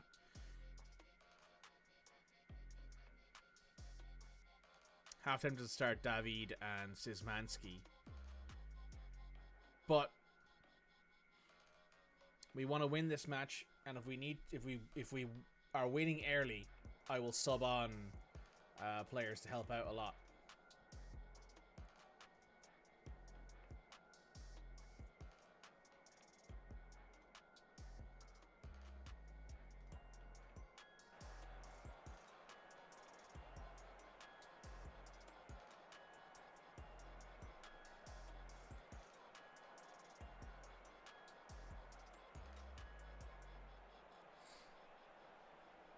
Tough game ahead of us here.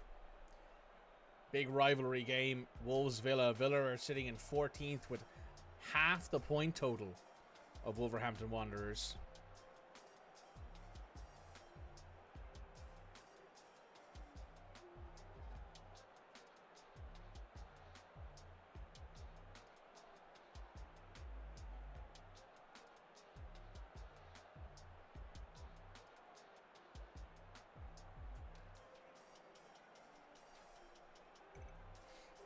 Coyote to Rooney. Back to Coyote. Finds Rooney. Rooney's at the byline. Moves. Shoots. Cooley saves.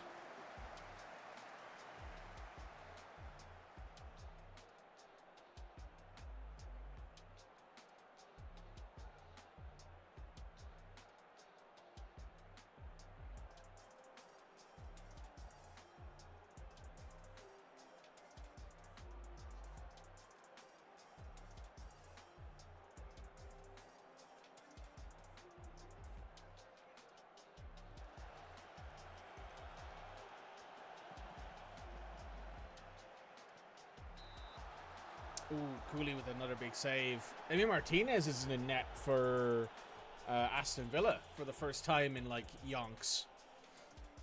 Wirtz tries to find Collins, can't get to him. Bianacci to Coyote, finds Collins, goes back to Bianacci to Shotard, taken away by Arrizabalaga. Ramsey to Barnidan to Arrizabalaga, out wide to Matty Cash. Cash whips it into Ramsey, back post, headed away by Nathan Collins, and further away again. Bianacci has it, gets around his defender, goes out wide to Moreira. Moreira has to go back to Mark Guehi, and then we reset.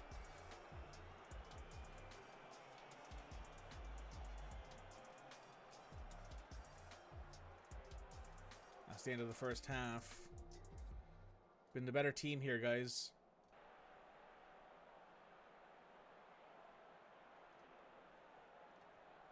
Moreira down the line, pulls it into Florian. Florian attacks, taking up the space as he sees it. Finds Rooney down. Rooney pulls it into Gallagher in the middle. Pulls it close. Own goal for Gaia. Mario Gila has put it in his own net. How embarrassing in front of his home fans.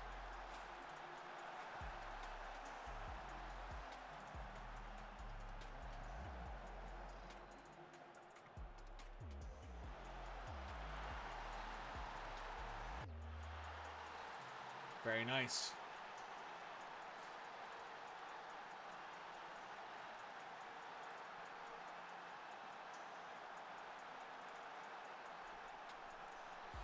Wirtz whips it. Cooley saves that free kick attempt by Florian Wirtz. Florian's looking for a goal here. Rooney with a corner kick.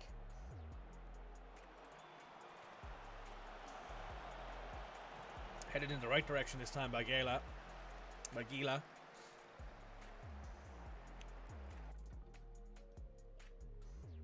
Mario Gila, Spanish guy.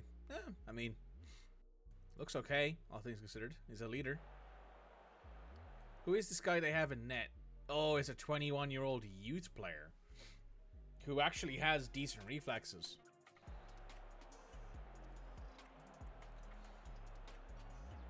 Right, we're 70 minutes in here. Let's make some subs. Rooney off for Szymanski, Mastuano on, Florian off.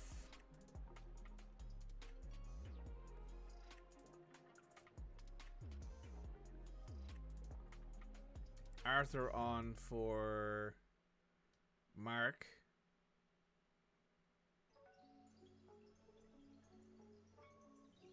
Kenichi on for Gallagher. Kenichi's a good box-to-box guy. He's not got the greatest ball control, but he is perfectly capable of being a defender in that position. Has good positioning offensively. Arthur, Tate to Mikitani. Mikitani has to go back to Collins. They reset. Collins moves the ball out wide to Szymanski, who finds Mikitani in the middle. Ramsey takes it off of him. Collins tries to intercept, but Ramsey goes right back to him. Goes to Kamara in the middle. Finds Arrizabalaga a mile off. Couldn't bury it all the same.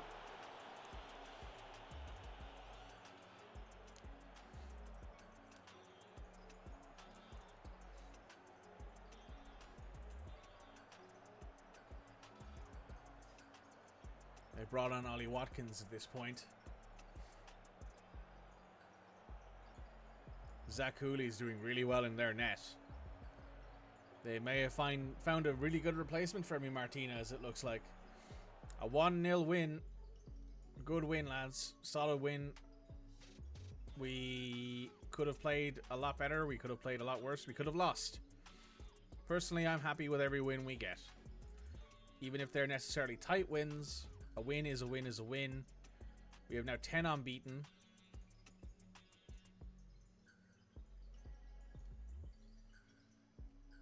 I won't be... Honestly, what very well might happen is Trubin might leave and Riddell might very well immediately slap himself into that starting lineup, because he's good enough to do that right now, I think, as a pure goalkeeper.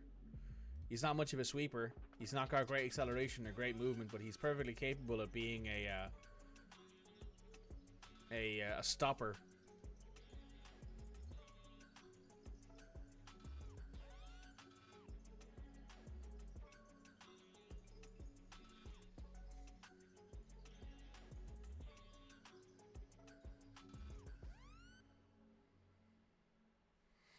Okay.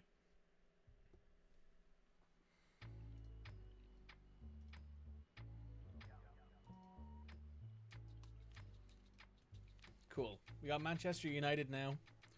Third in the Premier League. We are 10 points ahead of Arsenal. We are tied on games played. So it's purely on points at this situation right now. We have won 20 games, drawn 4, lost 2. Who did we lose to? Chelsea and Man United. That's it. Man United have managed to push themselves back into the top 3 in the table. Brentford have lost out. Our Man City are in 5th. Southampton are in 4th. Arsenal are in 2nd. Bargnani's 9 assists is 2nd in the Premier League. I think all of those assists are to Evan Ferguson. Or maybe even to the trailing box-to-box mid. Usually Connor or David or Teddy on occasion.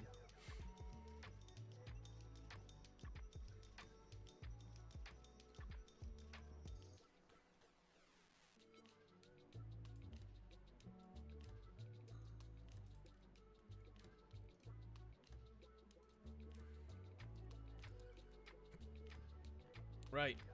Ferguson, you'll be fully fit for this match. Joris, we'll start Mikitani. We'll start David. We'll start...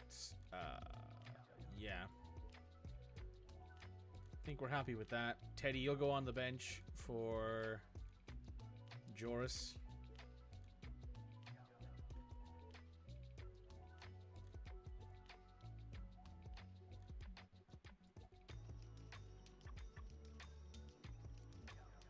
Put Arthur next to Guehi in this game.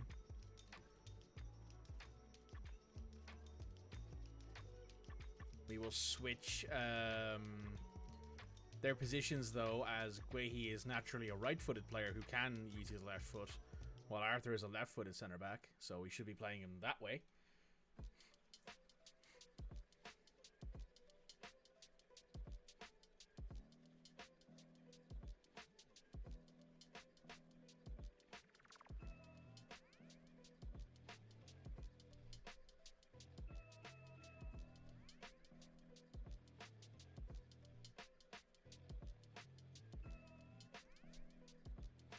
Shatard's ill. That's not great.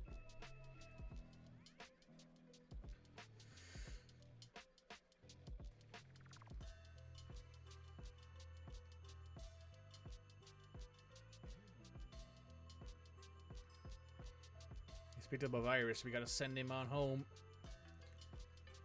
Good thing he's not actively starting for us this game.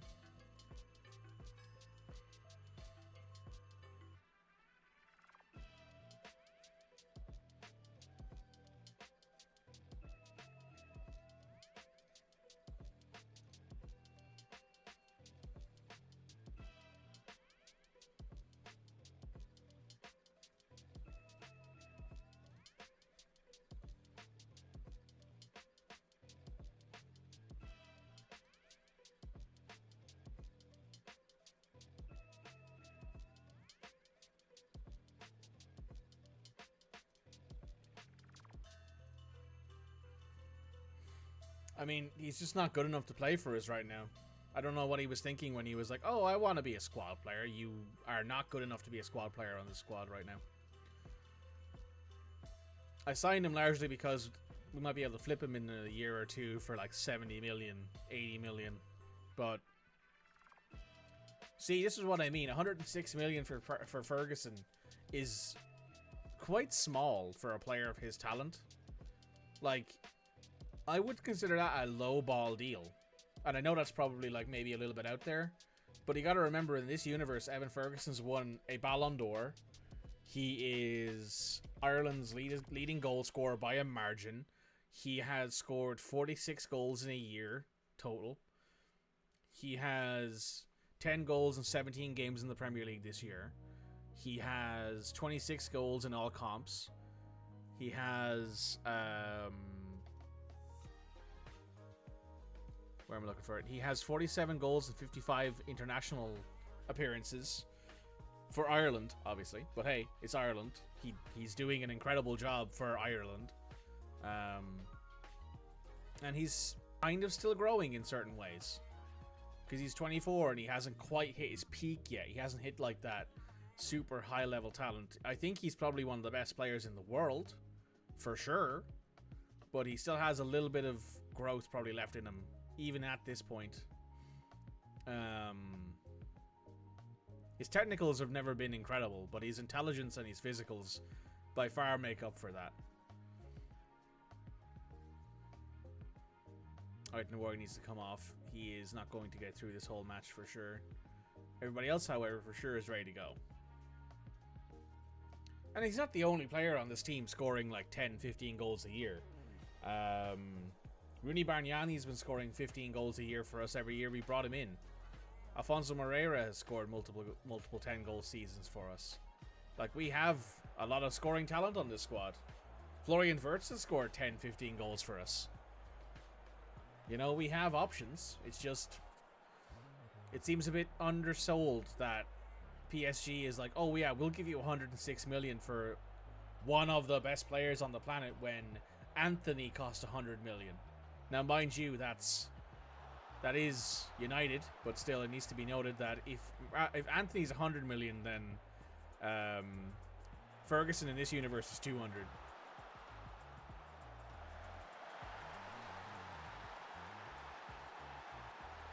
Another goal for Evan Ferguson. Is that from Coyote or from That's from David. It's from David. David with the good pass into the middle of Ferguson with a nice place finish.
Okay. Rooney's actually played okay, but Alfonso Moreira is getting a little bit tired, so we'll bring on Franco. We'll bring on Cyril to give Coyote a rest, because we will be playing these guys again later in the week. Gotta remember that. Florian, you can come off for Teddy. We'll put Teddy on. Teddy deserves the shout. And Sebastian, you can come on for Rooney. We'll take off Evan as the last sub. Take him off around the 70th, 75th minute, just to give him a full rest. So that way we'll have him prepared for the final. That's in a few days.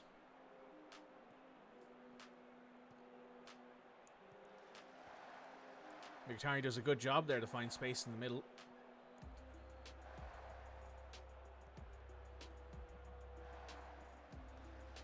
Teddy finds Szymanski on the overlap, who scores an incredible goal from out wide. That's not his usual scoring position, but good job from Sebastian Szymanski there.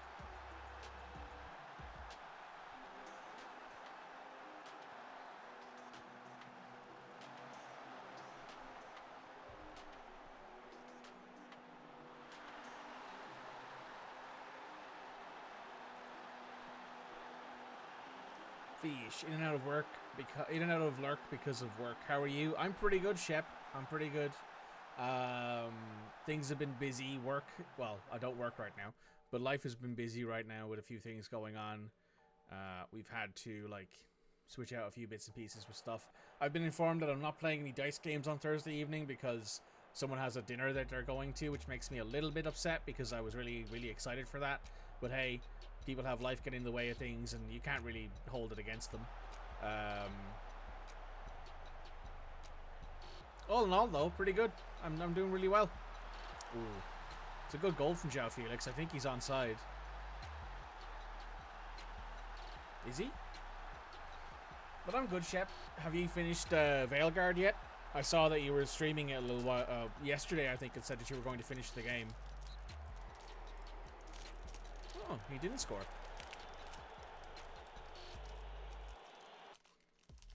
Oh wow, he was a mile offside.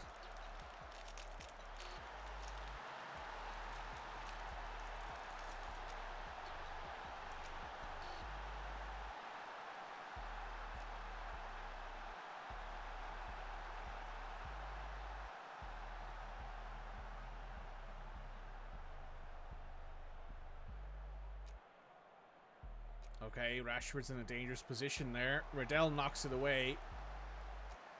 Strong hands from Riddell there. Corner kick taken by Savio. Whips it. Mkhitaryan gets in the way. Mastuanu nods it further away. And that's the end of the game. 2-0 win for Wolves. Probably could have been more than 2, to be honest. Well done, guys. Good stuff. Everyone played well. Evan scored. Szymanski scored. We rotated the squad to get ourselves in fit condition for the next game. I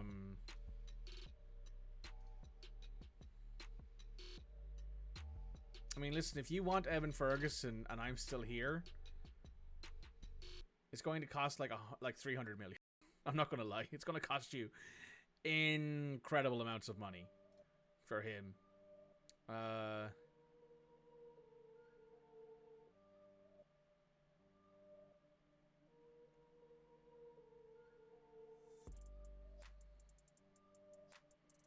Oh, he scored 69 goals for us. Nice.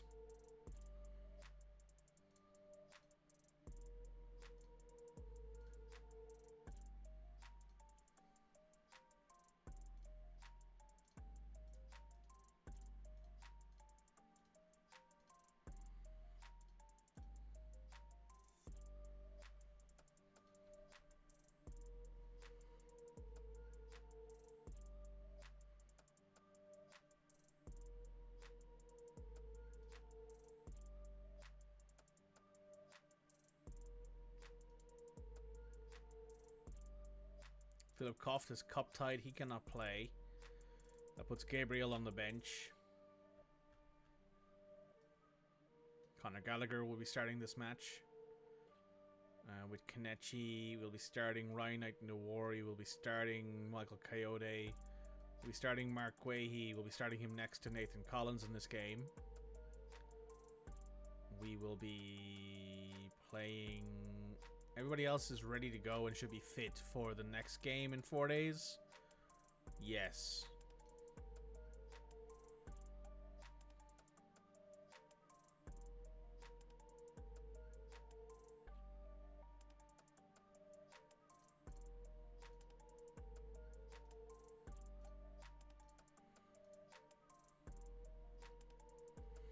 We'll see what our options are here.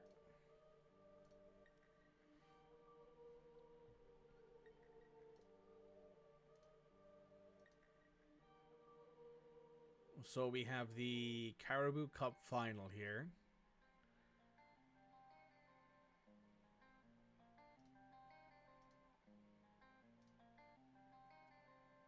City beat Arsenal.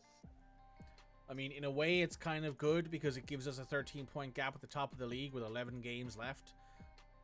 But it does also mean that Man City might make a charge. They're 19 points behind us. But if we lose a couple games and our form starts to waver, that could very well go away very, very quickly. Teddy's still improving. Somehow. Didn't expect him to, but he's still improving. Mbanda. Cyril Mbanda has been improving. I mean, I don't see it, but sure.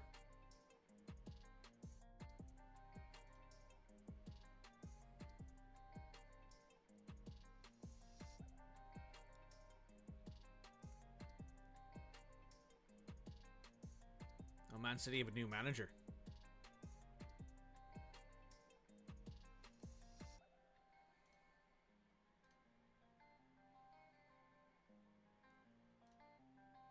Was expecting more playing time. You've literally played the vast majority of matches that you could play where you weren't hurt. You pulled your pec and I didn't play you in that game in case you ruptured a pec muscle. Because that shit's not fun. That puts you out for the rest of the season. I'm not interested in being like, we don't have Nathan Collins, what the fuck do we do? Sorry, we don't have Evan Ferguson, what the fuck do we do? You know? That quite literally will have me in a position where I'd be like, okay, we gotta start, like, players who I don't know anymore. We gotta start players who are just not going to be nearly as good. Like, Santiago Bianacci is not a bad player, but he's nowhere near the level of Evan Ferguson on like an all-around talent level. He's not as big as him, he's not as strong, he's not as fast even. He's got a good first touch and incredible agility and balance. But when it comes to finishing, he's just not... Like, mentally, he's not where Ferguson is. Technically, he's better than Ferguson. I would say. He's a much better on the ball striker than Evan Ferguson is. But Ferguson's just an incredible finisher. I'm not going to talk to the club about the final.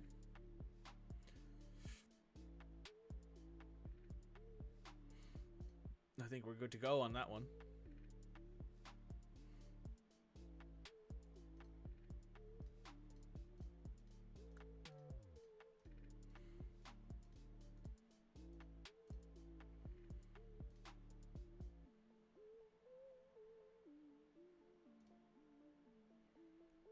So I think winning this trophy would mean that we've won at least one actual competition every year with Wolves, bar the first season.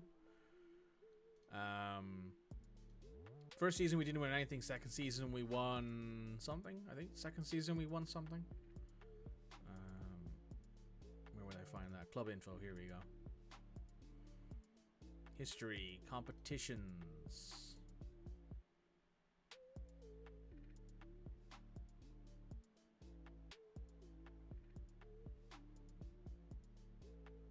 No, we didn't win anything in 2025, but we did almost win the Europa that year. But we're doing okay. We've won everything in the last 3 years. Sorry, we've won things in the last 3 years. We'll improve to keep it that way.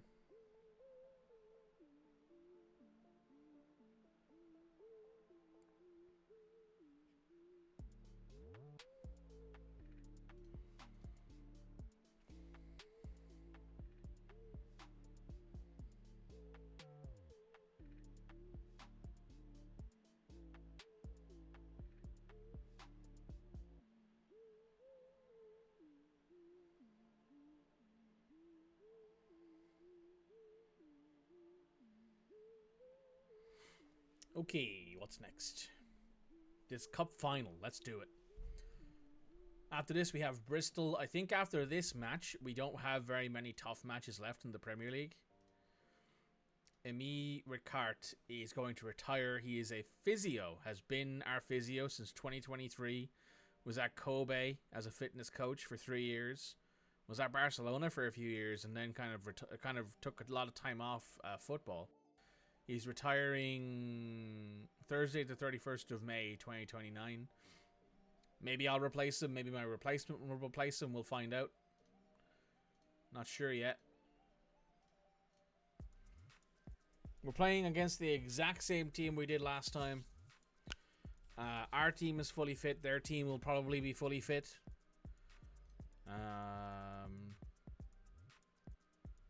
Our team is fully fit.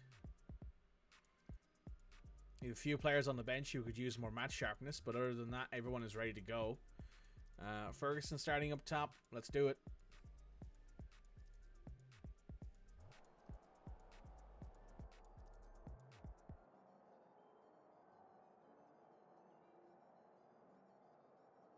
I have a Kinder Bueno here that I will eat in victory.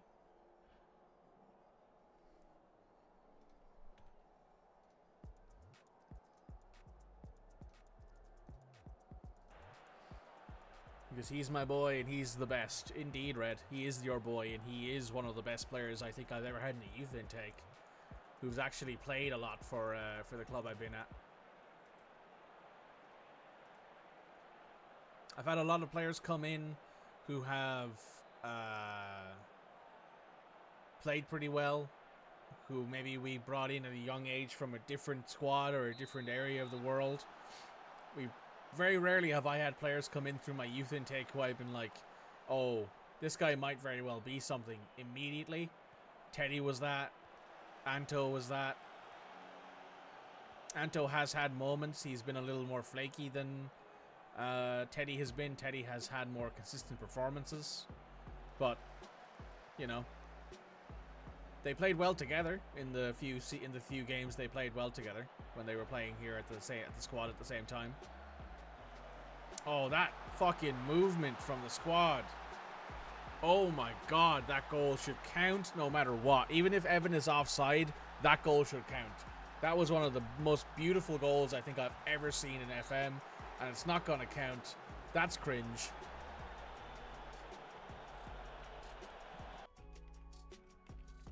Good lord.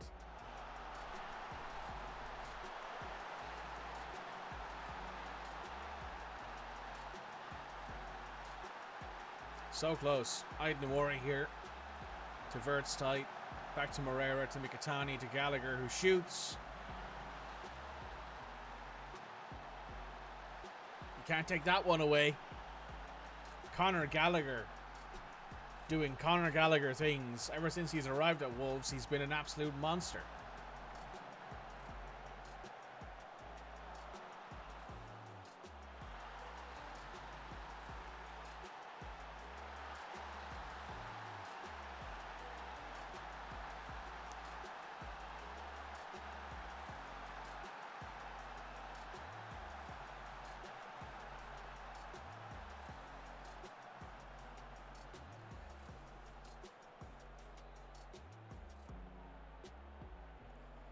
What an absolute animal he is, that Conor Gallagher.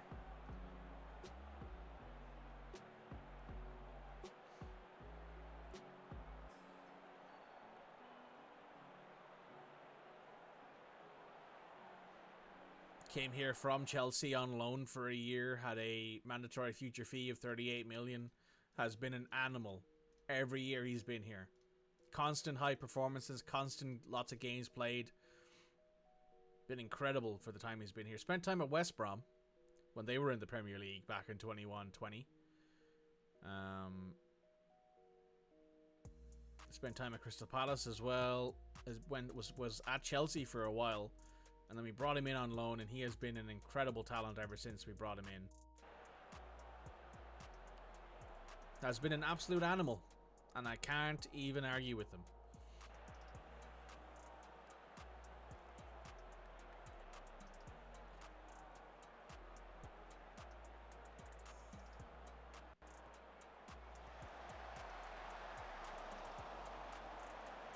Almost another goal there.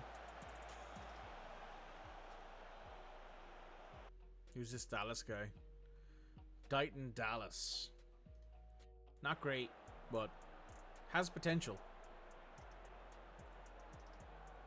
Coyote with a throw in far side. To Gallagher. To Rooney. Rooney is in the middle in a dangerous position. Big save by Henderson.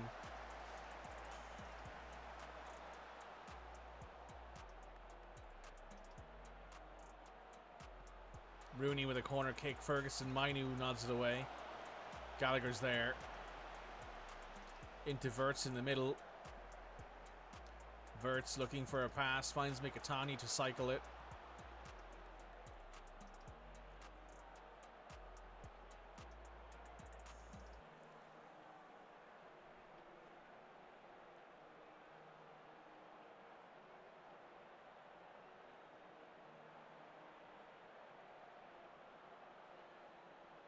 Minutes in. 85 minutes in.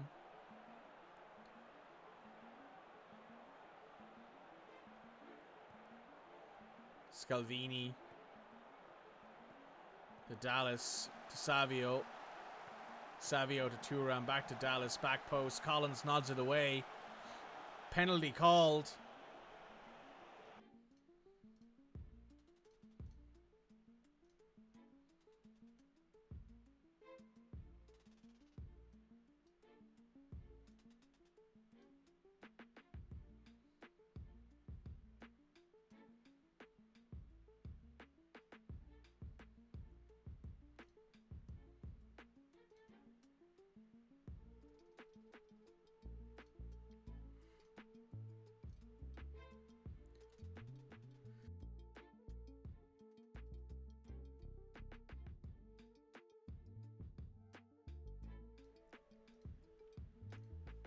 There's been a penalty called here.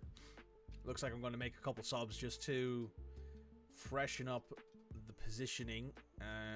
Bianacci, you can come on for Moreira. Will Riddell be the hero? Will this penalty be called? Penalty's been awarded. Who's up to take it? Thuram, I suppose. Doku. Jeremy Doku takes it. Buries it past Riddell. Riddell goes the entire wrong way.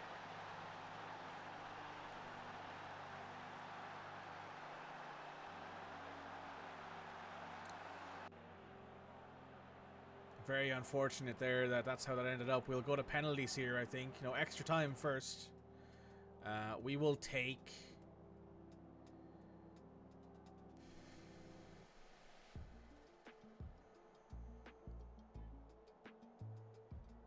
David's motivated. We'll bring him on because Florian has not played well this entire match. We'll bring him on as a centre midfielder on attack. Evan has not played well. He's also tired, but frankly, a tired Evan Ferguson is still better than some other players we could have. I will bring on Arthur for Nathan because I don't want a yellow card being... I don't want a case of Nathan getting another booking and him being sent off, costing us this game. As much as I would love to leave our captain on for the rest of this game, he has a yellow card. He's in a dangerous position. I have one sub left, so if I need to, I will bring Bianacci and put him up top and have him take the striking role and take Ferguson off, because Ferguson has not played well at all. Why is he still playing as an advanced forward? He should be a complete forward on attack.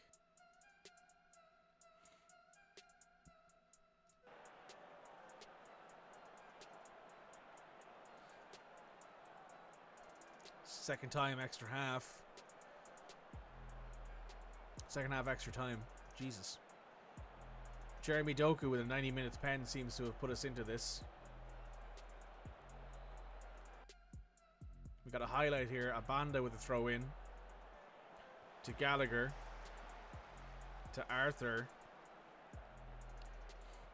Finds Mikitani. He goes over the top to Bianacci. He puts it in the middle. Evan Ferguson nods it in on the header.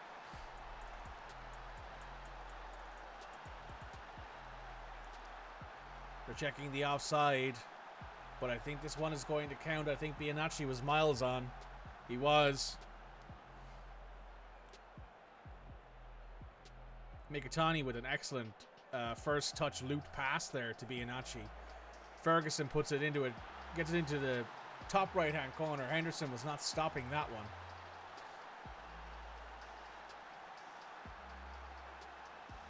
1 minute of added time. Wolves have won the Carabao Cup. Not the most prestigious of trophies in England, but another trophy to add to Wolves' growing cabinet. Michael Redmond has won everything with Wolves multiple times in his tenure. The only thing left for him is the Premier League and the Champions League. Soak it all in, Wolverhampton Wanderers fans. You've earned this. One of the best managers in the world chose your team, and he is here. Nathan Collins lifting the trophy. A common sight for Wolves fans since Michael Redmond's arrival.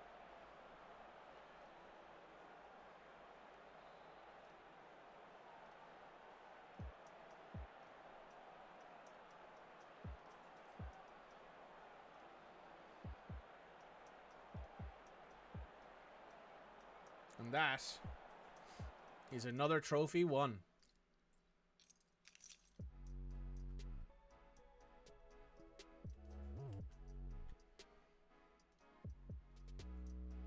Very nice. We've won ourselves another trophy in... Is Michael Redmond in the heroes list yet? I believe I am a legend at the Molyneux. I believe I'm a legend at this club. I can check. If it wasn't before, I probably am now. Info. Legends. Michael Redmond, Stan Cullis, Steve Bull, Jack Hayward, and Billy Wright. Steve Bull, I believe, is the Premier League goal-scoring record holder at 250 goals. I think. Icons. Yusuf Yazici, Evan Ferguson is in there. Anyone else I recognize who I've brought in over the years? No. But they have Lorenzo Luca as a favorite person still, who is at Brighton, which is... Funnily enough, he replaced Evan Ferguson there. Has scored 13 goals in the championship this year.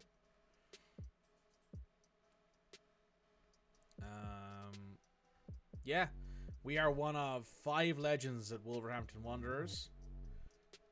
We have won... If I go to our job history, we have won... a Carabao Cup, and we've won 2 Carabao Cups. We've won a Premier League and a Europa League. We've won a FA Cup, 2 FA Cups, 2 Community Shields, 2 Carabao Cups. We've won everything at least twice, except for the Premier League and the Champions League. Winning the Champions League would mean we've won the biggest trophies we can in this thing. Wolverhampton Wanderers fans sang Michael Redmond's name as the manager inspired their team to lift the Carabao Cup.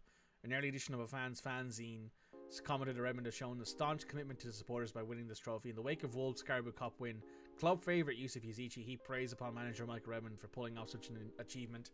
Yusuf Yazici indicated that in guiding Wolves to glory, Redmond has marked himself out to be a true Wolves hero and is certainly deserving of the legend moniker. Thanks, Yusuf.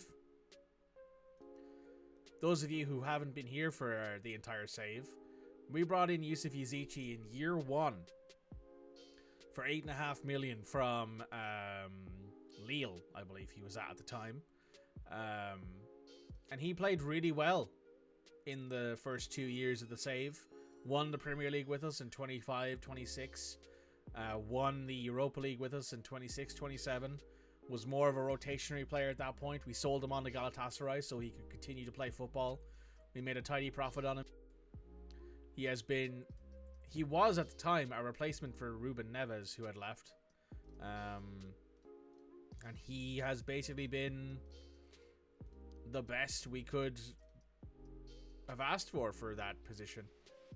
We qualified for the Conference League in the next year, meaning that even if we didn't win anything else, if we lost out the entire rest of the year, we would still make it into the Conference League, which would be the only time we've played in the Conference League. Actually, we've not actually played in the Conference League this entire time. You miss Yusuf. Yusuf was a great player for this squad. He was a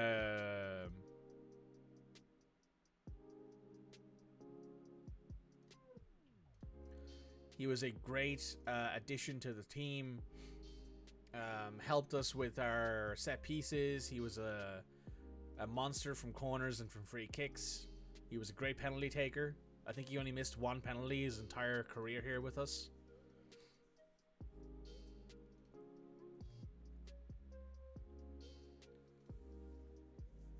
David's been named to Team of the Week.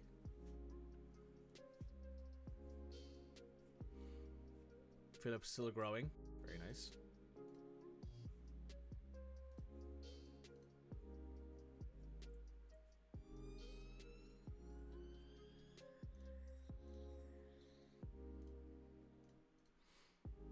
Right, we got Bristol City, who were 19th.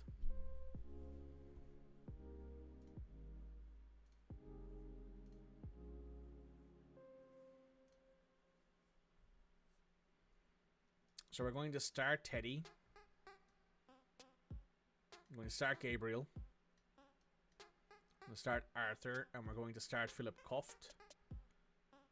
Give Nathan a full-on rest, I think, because I believe he's earned it. Evan, you can take... Well, no, we need to make sure you don't get pissed off. So you will be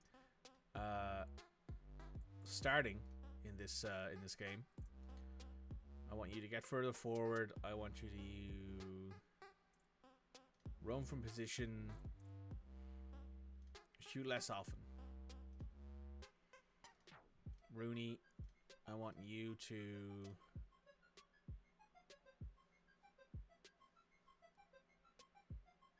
sit narrower, because Michael Coyote will run up there on that position.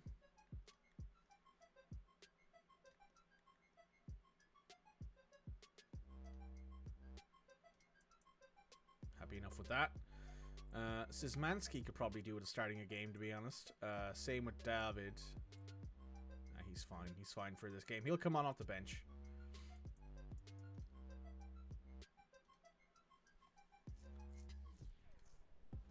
Jenkins is playing really well at Kidderminster. Where are Kidderminster in the National League now?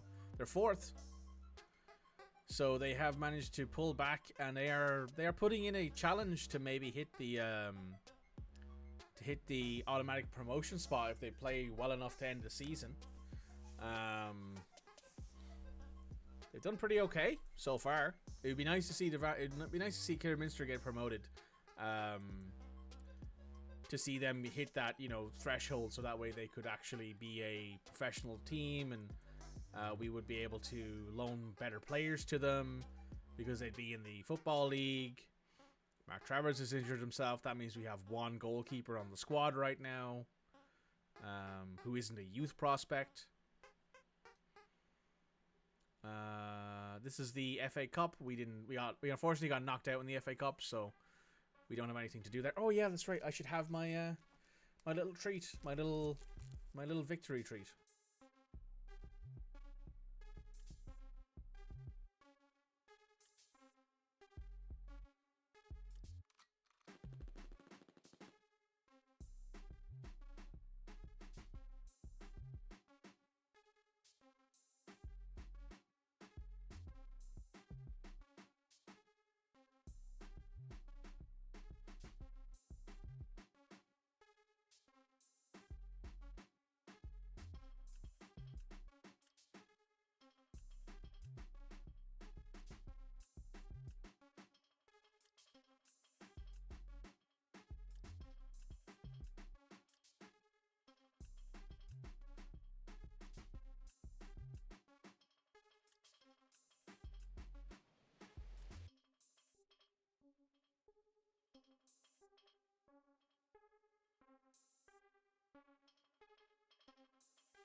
Okay, so there's nothing particularly fancy about the knockouts. Which is kind of sad, actually. I was kind of hoping we'd see like a unique team get through, but we might very well end up playing an actual big team.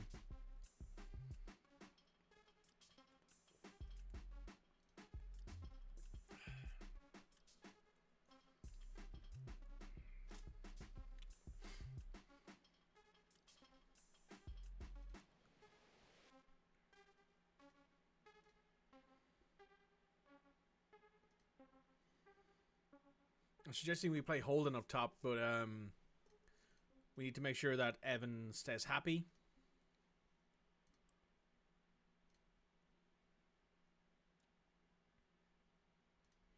So we will be basically letting him go, just being like, okay, you can play the entire thing here. Right.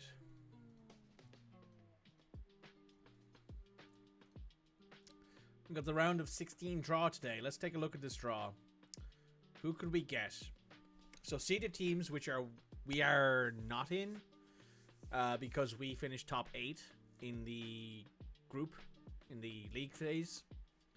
So we have Barcelona, Bayern, Inter, City, Man United, Napoli, and Real Madrid, who we can't get. We can play Atletico, Monaco, Borussia Dortmund, Galatasaray, Juventus, Genk, Newcastle, and Real San Sebastian. I would like to play Galatasaray, largely because of two things. One, they are easily the weakest team on that list, and two, it would mean that we would get to reunite with Yusuf Yazici, possibly. So let's see what we're doing for this. Galatasaray, give us Galatasaray. That'd be nice. Nope, they got Napoli. Okay, so the easiest team in the unseeded teams has been knocked out. Genk and Monaco are probably around the same. Don't give us Newcastle.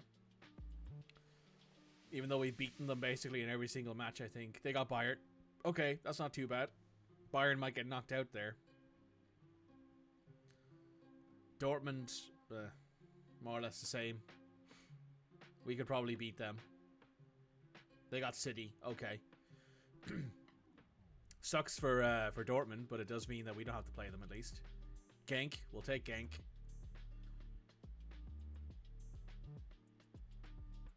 Nope, Man United got them. So Monaco is probably the easiest team left. Maybe Real San Sebastian. We'll take San Sebastian, or we'll take Monaco. Real Madrid got Real San Sebastian. So Monaco and us are probably who we're looking for. We want Monaco. We don't want Atletico Madrid, though that would be a big match. We would like to not get knocked out this early. Fuck. We've got Atletico Madrid. I think we've beaten them before. Monaco got Barcelona, so they got a much harder draw, probably. Previous meetings, I think we have one or two. We have two. We've lost once and won once, and that's it. We've only played each other twice. So, we'll see. Could for sure have been worse.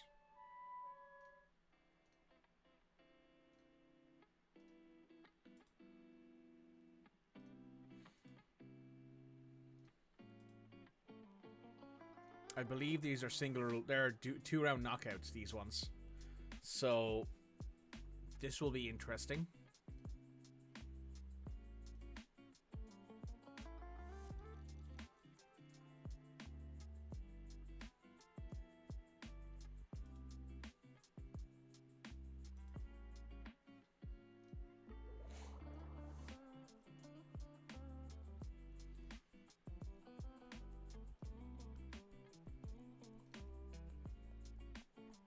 So we got Bristol, then we got Atletico Madrid, which is our first leg of the round of 16 knockouts.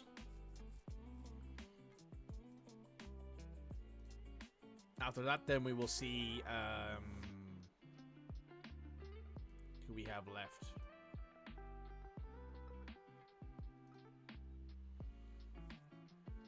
Don't know why they're playing Galata at wingback. Discuss terms for an improved contract, eh? Yeah, that's fair. Yeah, let's have a talk with Bean actually, see what's going on here. Valued at 93 to 105 million. He's valued at a similar value to Evan. Let's enter contract negotiations. He wants to be a regular starter. That's okay. We can give you that play time. We want you to be at around 125k a week. We'll give your agent a cool milli. Give you an assist bonus. Around 14, around 12,500. Give you a top goal scorer bonus, so if you actually manage to be top goal scorer of the league, we'll give you something for that. We'll give you the international cap bonus because you'll probably play for Argentina, given you are as good as you are. He has 8 caps and no goals for Argentina, which is a bit surprising. If we win the Premier League, I'll give you 500. I'll give you a flat 500k for winning the Premier League. For if you score 15 goals, I'll give you 500k. If you score 20 goals, I'll give you 250k. I would also like a optional contract extension, 2 years, and I would also like a relegation release clause.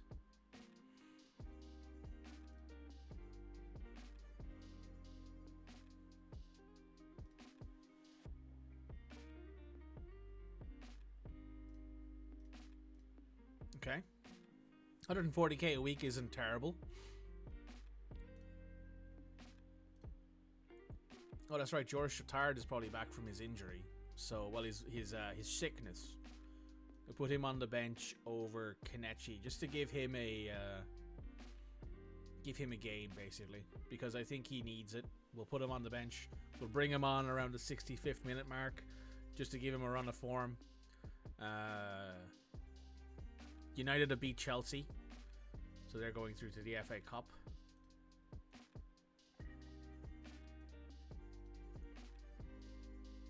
We've got 90 reports here.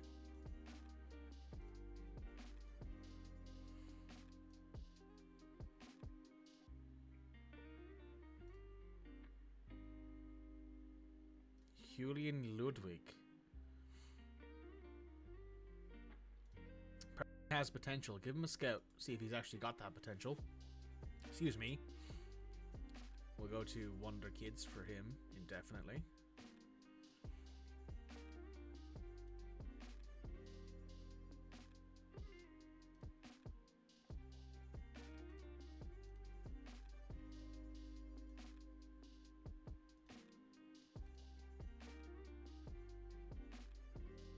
Jorge Rodriguez is at Chelsea. We won't be able to get him in. This guy's a goalkeeper who... not great, not terrible, but could for sure use improvement. He's not really what we're looking for right now.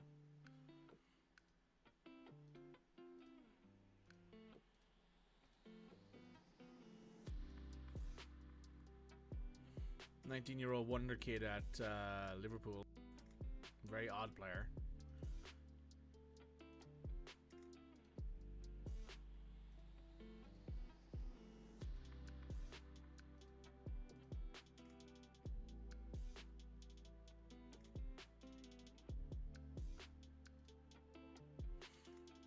An 18-year-old Italian centre-back who's not that big. He's a little bit quick. Is agile. This is not a player I think is any good, so...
Okay, no one of any real note there in that scouting prospects, but there are a couple of guys who we'll have to keep an eye open for in the future.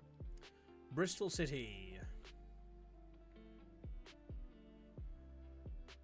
How much longer until Truman's back from his injury? 6 to 10 days? Okay. It's not bad. We'll put Galetta on the bench instead of Gallagher, just to give Gallagher a rest for a full game, basically. We'll give you number 40.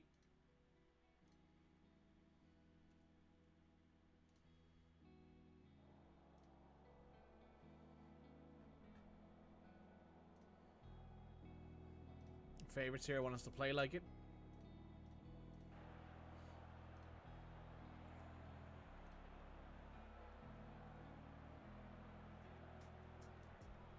Norris, Szymanski, Kopft, Gabriel Moscardo, Teddy. Teddy attacks wide, pulls it back to Coyote, who puts it into the middle. Unfortunately, no one's there for it, but he's back to Bianacci, who pulls it back to Aitnawari, who finds Gabriel, who steps into it. Gabriel Moscardo has scored off a big deflection, but it's given to him. So, hard to argue on that one. Very nice. Boo.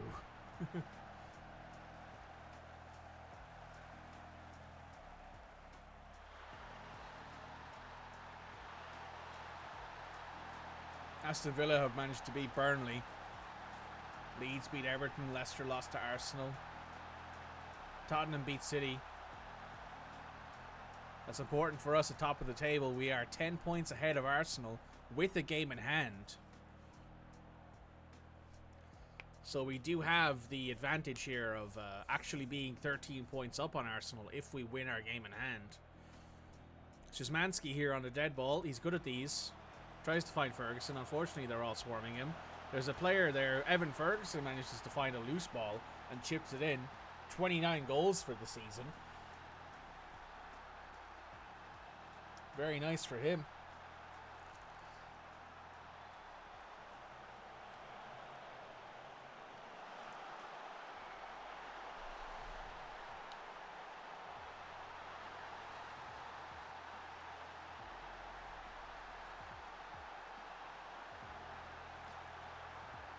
There we go. Sorry, ear was itchy. Happens, unfortunately, sometimes. 2 minutes of added time. Aitnawari to Bianacci to Comft, who's played well. He's looked comfortable there at centre back. To Aitnawari. Aitnawari steps in and around, finds Ferguson, who passes to Szymanski.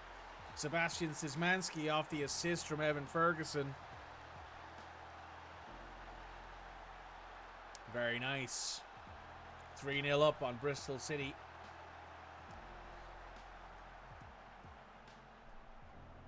Good movement by the team. You've had a good job so far, guys. Keep it up. Rooney Bargnani will be coming off at the 60th minute. Probably the same with Evan. Coyote will probably come off as well for fitness purposes. That's offside. Archer's miles off there, but unfortunately Mehdi is there. Shoots. Mehdi has scored. It counts. Riddell unfortunately unable to keep that one out, but hey, you can't blame him for every goal that goes in. That's an unfortunate case. Ferguson to Koft. Has to go out to Aitnawari, who attacks into the middle, finds Teddy. Teddy goes out wide to Coyote. Coyote finds Rooney. Rooney cuts in. Gets around all his defenders, goes low and hard, and Rooney Bargnani has buried it past O'Leary.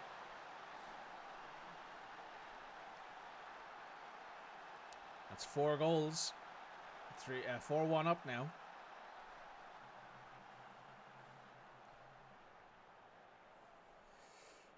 So good goal scoring from our squad.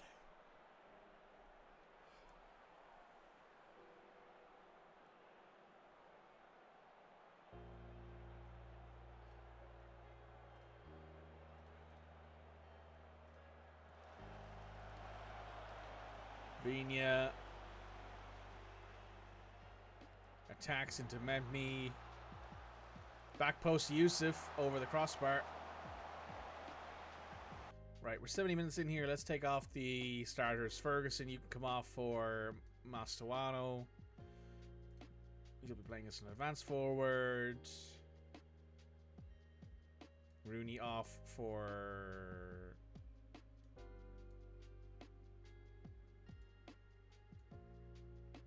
Ricardo can play a game.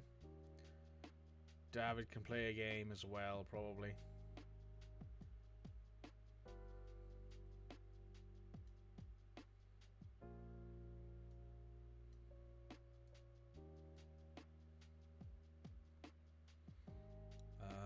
Anyone else here who we should switch out? Oh, Michael Coyote for sure. Anybody else? Oh, Ryan Aiton-Wari should come off too. And that'll be all of our subs.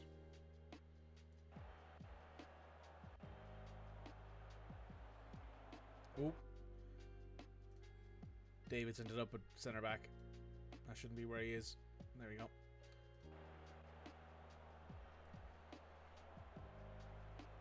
Kofta's played well. Mind you,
Okay, I've just done that little quick phone call. I need to go check something real quick and then come back to you guys, so give me 1 minute.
Apologies for that. I needed to go just check a few things in the house. It's all good.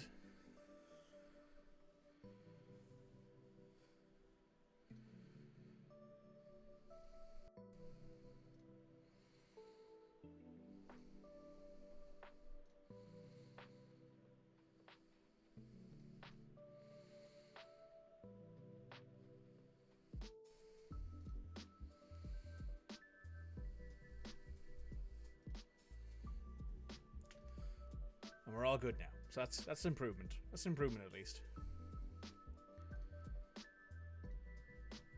Coyote and Ferguson on Team of the Week. Very nice. Potter unveiled as new Liverpool manager. Is that Graham Potter?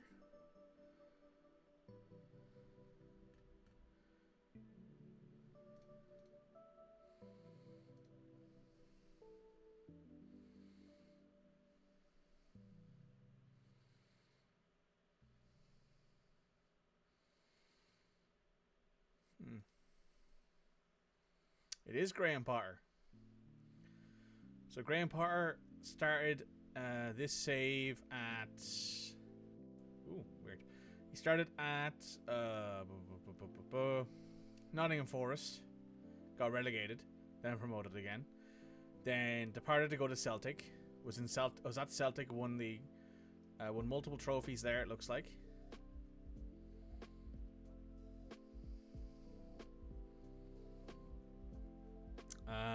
And now has departed after agreeing to terms with another club. So now he's at Liverpool. Very interesting. Right, we have Real Madrid in the first leg of this Europa League match. As you probably saw during the time where I was not available because of a phone call, all of our goalkeepers are hurt. Except for Mark Travers, who is recovering and unsharp. Trubin's out for another 3 to 6 days, and Mikel Riddell is out for 2 to 3 weeks. We have Charlie Watford as our greyed out keeper. If I go to our U21s, who is our U21s keeper, that's Adrian Fairbrother, who is shit. If I go to our play 6 at the back, if I go to our U18s, we have Sergio Cuevas, who is maybe slightly better, maybe, but not much better. We also have George Bruley, who is... I wouldn't say he's any better than Cuevas is, but they're all worse than both of both Mark Travers. Well, Mark Travers is better than any of them by a mile, but I think Red is correct. I think we switched to the 5-3-2-3, which means Shotard won't be playing this match. It means Arthur will be playing probably in the middle, and we'll probably be doing this with Guehi playing a libero in the middle of that. He'll be a dribble more. You can tackle harder, because why not? So it's Arthur, Guehi, Collins in the back. That's a very, very good back three, to be honest. Michael Coyote at right wing back. Ryan Nouri left wing back. David is our box to box. Florian Wirtz next to him is the roaming playmaker. Rooney Bargnani, Alfonso Moreira. That'll score 10 goals. I mean, listen, this team could very well score 10 goals. I think with how this team is built, I think very well we could score 10 goals.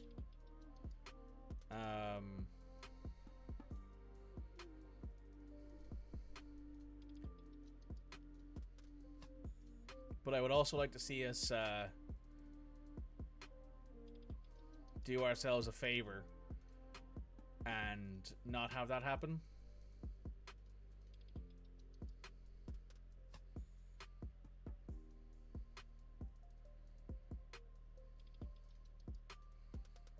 Right. We're playing this 5-2-3 wing back wide.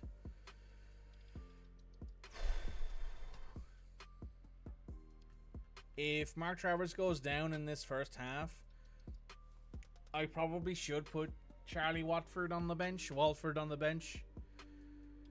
Oh, Christ.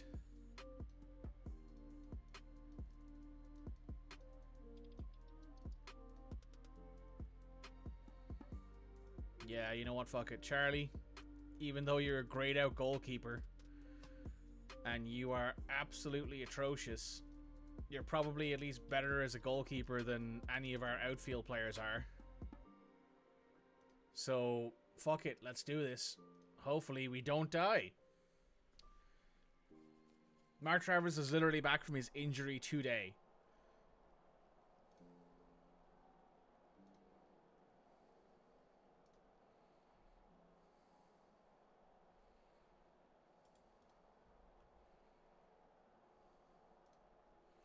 So,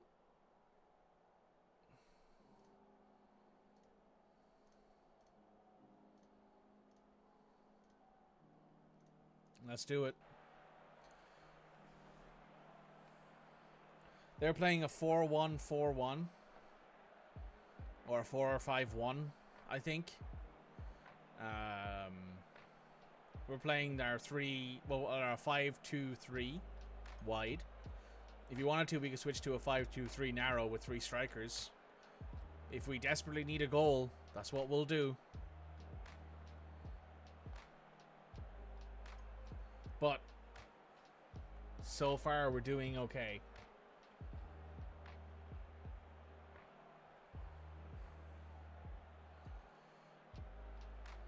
Remember, this is a 2-legged situation as well. By the time the second leg rolls around, we will have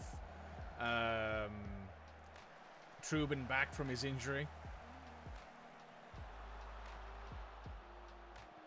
Oh, All Black makes a big stop. 2 legs? Yeah, 2 legs. We're currently away at the Atletico Madrid Stadium as well. So we're playing away first.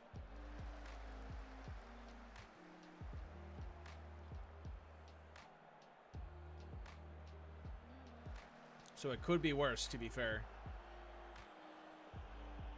Oh, there's Van Henke. Tried to bring him in a couple years ago. Didn't end up happening. All right, Ferguson. You score 30 goals. You go off, son. You take that pass from Rooney Bargnani and you bury that shit.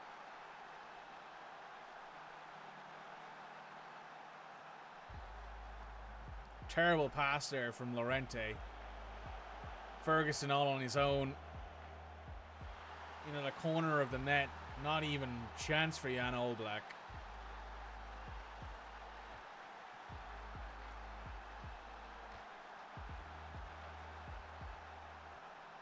Nouri steps around Wimmer. Good movement from him. He gets tag teamed there, but still manages to pull the ball away. Moreira into the middle of Ferguson. Ferguson on a brace, I think. Ferguson brace. 2 goals.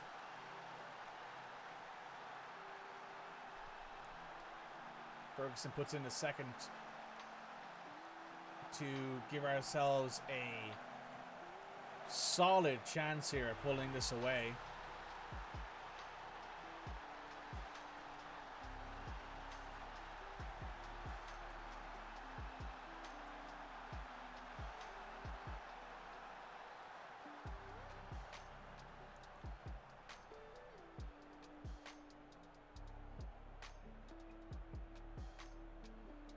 They've brought in a new striker.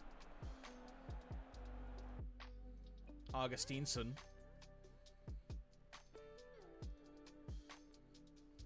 Not a target forward, which is why he's playing right now.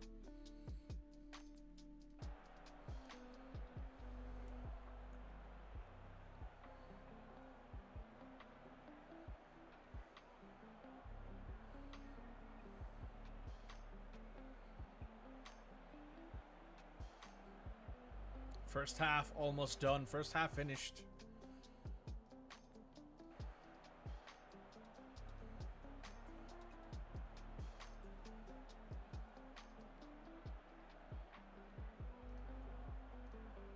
Nouri with a throw in to Wirtz.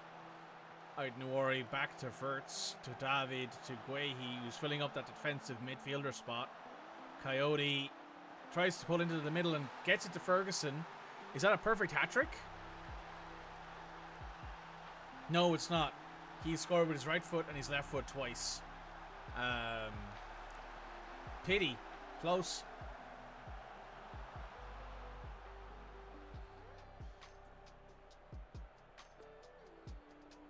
Verts. Oh. Collins gets pushed down in the box.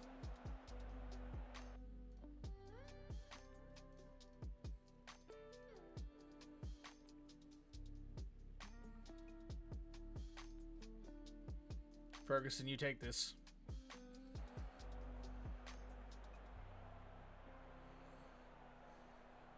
Penalty's been awarded. 4-0 up in the first leg away would be great, given we have Mark Travers in net right now. Buries it past Jan Oblak. Got the monkey off our back. 4 goals for Evan Ferguson.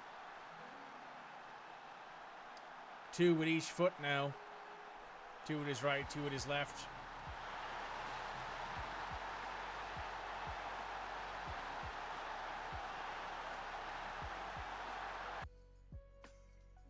Let's make some subs. Michael Coyote off for Cyril. Ryan Nuori off for Alan Maturo. Ferguson, you can come off. You're tired. You need the rest. You'll be playing another match relatively soon. Santiago, you come on for Rooney. Rooney, you come off for Eric Holden.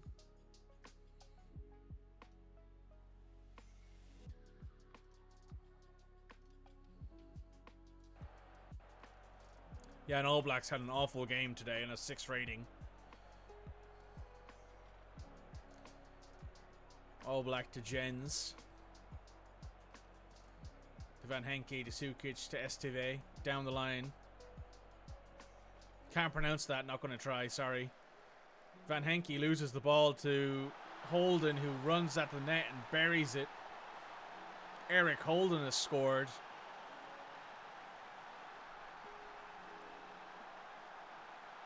You don't see that very often from Eric Holden, but what a bit of pressing. What a tough position he put Van Henke in. He's in a great position as he runs towards the net. Jan Oblak could have came out and made that a lot harder for him, but didn't.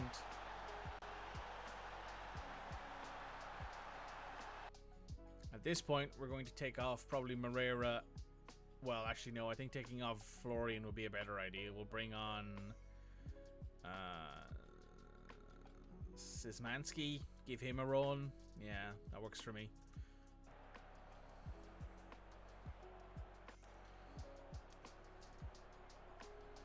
(5-0) over Atletico Madrid. Mukiele to Jens. Jens goes back to Oblak. To Van Henke. To Capaldo. Out to Mukiele. In the middle to Martinelli. To Augustin. To Sukic. Back to Augustin. To Capaldo takes it off of Guehi. Travers makes a big stop there.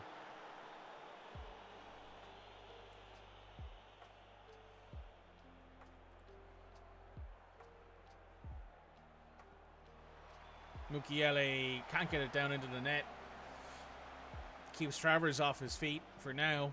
Travers made some big save this game. That's the end of the game. 5-0. Good work, everyone. Some good shit there. We got exactly what we warranted on that one. 5-0, Evan Ferguson with 4 goals. Like, could not... Legitimately, I don't think we could have had a better game.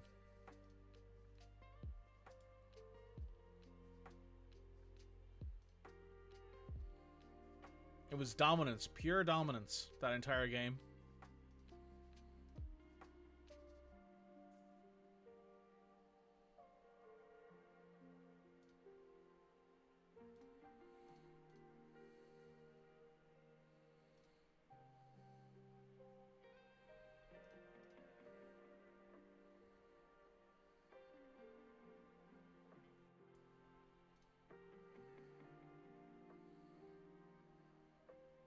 I think that means that he is well ahead of everyone else now in Champions League goals. Yeah, he's first with 13 goals in the Champions League. Michael Coyote and Rooney Bargnani have 5 each. His average rating is an 8.12. Good lord.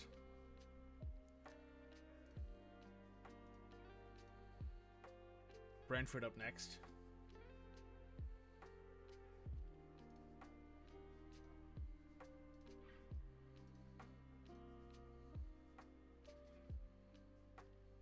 Right, I'm going to do this Brentford match. I have been commissioned to do something real quick for everyone else in the house, so I need to do that. So I will very quickly do this Brentford match.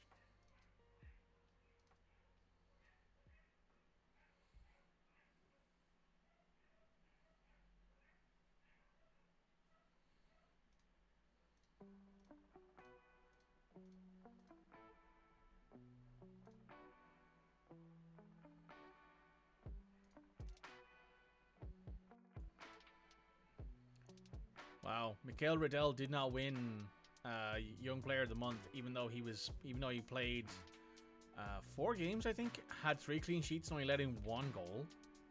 That's ridiculous. But we did win Manager of the Month. Hard to argue on that one. Bianacci assigned himself a new deal. Very nice. Very nice.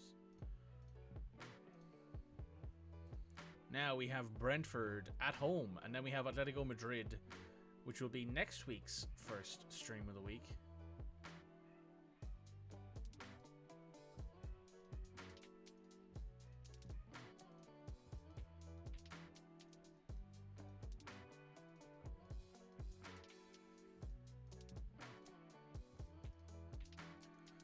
Will I play the same style? Probably in this case. Will Striker Elder Collins players touted as the winners of the Next Gen Award. Wow, that'd be cool for him to win the Next Gen Award. Have a new Norwegian striker win the Next Gen.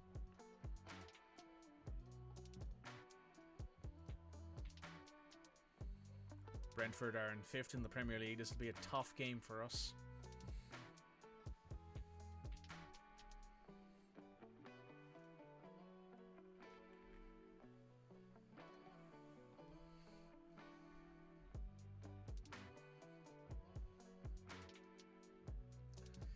As for the tactic, is there anyone who we should put in who we don't have? I'm going to switch back to this formation.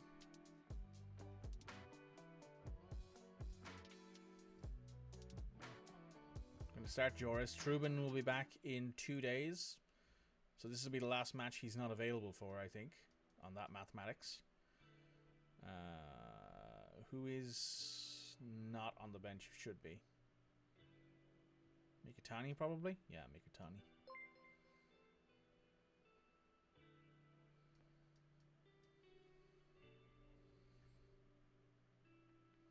Let's do it. Arsenal beat the team that they were against, so we need to win this match. Laka, thanks for the follow.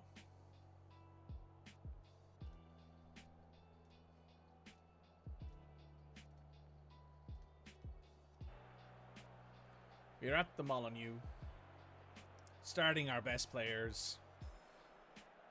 We can 100% win this match. Brentford have Tony, Gordon, Pedro Lucas, Mbambo, Ayer. People who you'd expect. I don't know who Pedro Lucas is, though. He's a regen. A 20-year-old Brazilian who came there for 13.5 million this year. Has 4 goals and 4 assists for them. Cancel.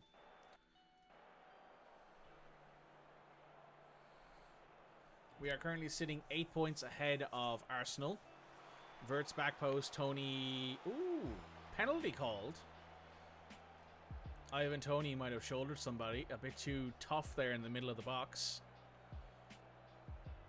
Penalty's been awarded. Evan Ferguson will step up and take it.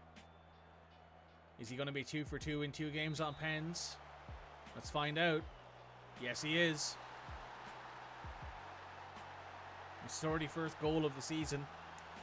He would need to score 18 goals to meet Steve Bull's single-season total goal-scoring record. He might do it. Last year, I think he got to around this point with 40-ish, but he kind of petered off at the end of the year. But there are still nine Premier League matches and at minimum one more Champions League match. So minimum 10 matches. You got to score 2 goals in every match to get there, but it's possible for sure. Ferguson has to go back to Aït-Nouri, to Rooney. Rooney puts it in. His 15th goal of the season. That's what we like to see. Good stuff.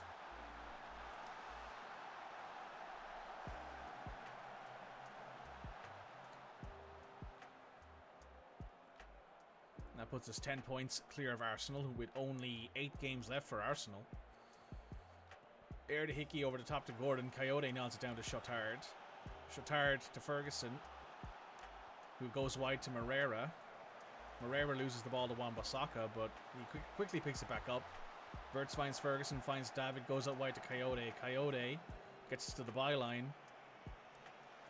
Loses it, unfortunately, to Hickey. He passes it to Gordon to Sambi. Loses it to Coyote, who steps in. Michael Coyote skies it from the penalty spot into the top corner of the net. Wow, Michael Coyote has been a hell of a purchase for us, to be honest. Michael Coyote might be the biggest purchase we've had, even though we also did get Mark Wahey for super cheap. Got him for like less than 60 million, which is an incredible deal given that Crystal Palace wanted like 100 million before they went into administration.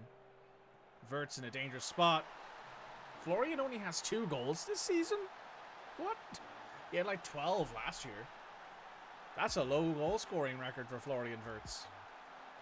How many assists does Florian have this year? He's 11 assists and 3 goals. Okay, I suppose that's fair. Last year he had 12 goals and 12 assists. This year he's got 2 goals and 11 assists. He just scored his 2nd goal all year in the league. His 2nd goal all year at all. Wow, he's not. I mean, he's still averaging for a 7 rating, I suppose. So hard to argue him.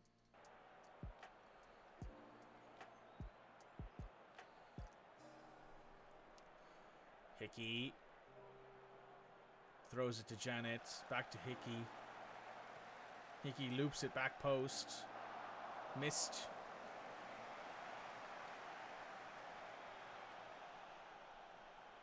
Half time.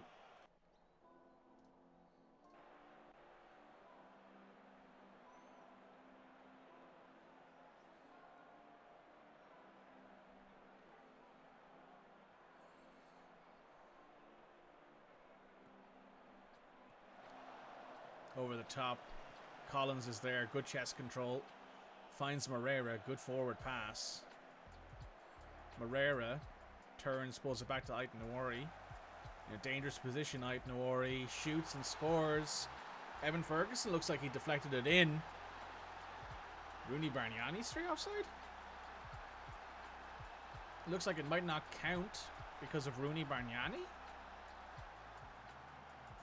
Goal's been disallowed. I want to see why here.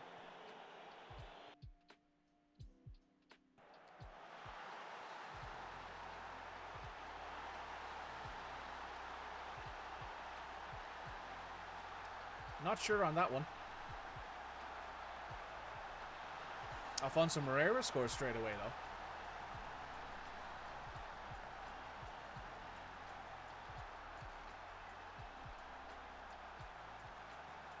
Doesn't make sense. Nope.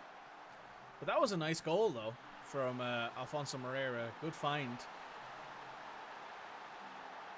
5 goals for us against Brentford, who, as a reminder, are sitting in 5th in the Premier League. Right, we need to make some subs because we do have...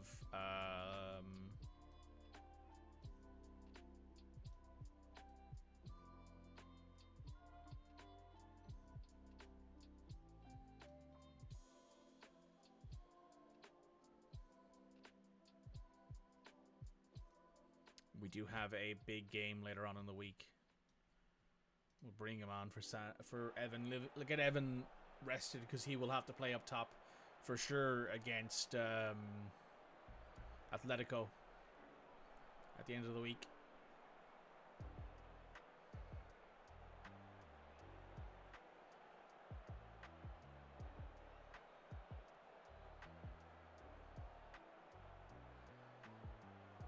And that's the end of the match, it looks like. Wow, no highlights after that. Nice job, everyone. Very good.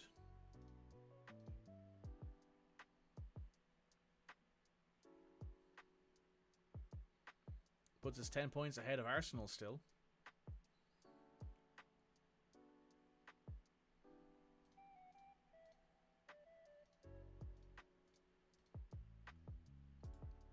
Really could use a rest. Okay.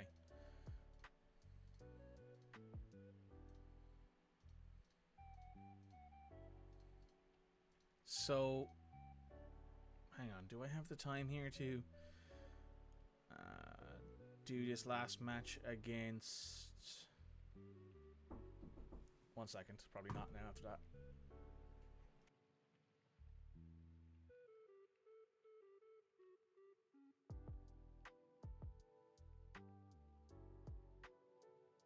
Yeah, guys. That'll be the end for today.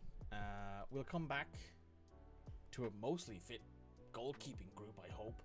That'd be nice to not have an injured goalkeeping squad. 2 of our 3 keepers got injured in this game, in this stream, and we still only lost 1 game, I think. If I go to our schedule here, we lost 1 game. No, we didn't even lose a game in this stream. We've won everything so far.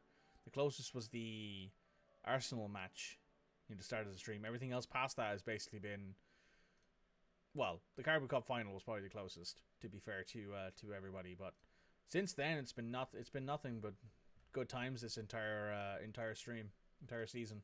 So I'm going to end it there. I'm going to raid out to somebody. It's been a great time. I know it's a shorter stream. I know I started late. Apologies all around for that. But I unfortunately have some stuff I need to get done. We're going to see who I'm following, who's live.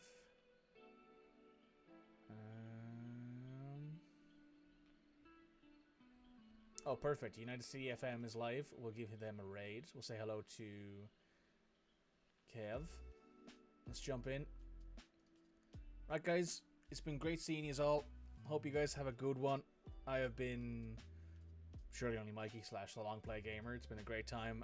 If you want to check out any more of the Football Manager stuff, you want to check out the rest of this save or maybe previous videos or VODs, they're all available on the YouTube channel, which you can find on my Doris link down below. Check everything out. It'd be great to see it. Shorts are doing really well. It's nice to see everyone having a fun time over there. So I'll be seeing you guys tomorrow for Dragon Age, the Veilguard. Goodbye.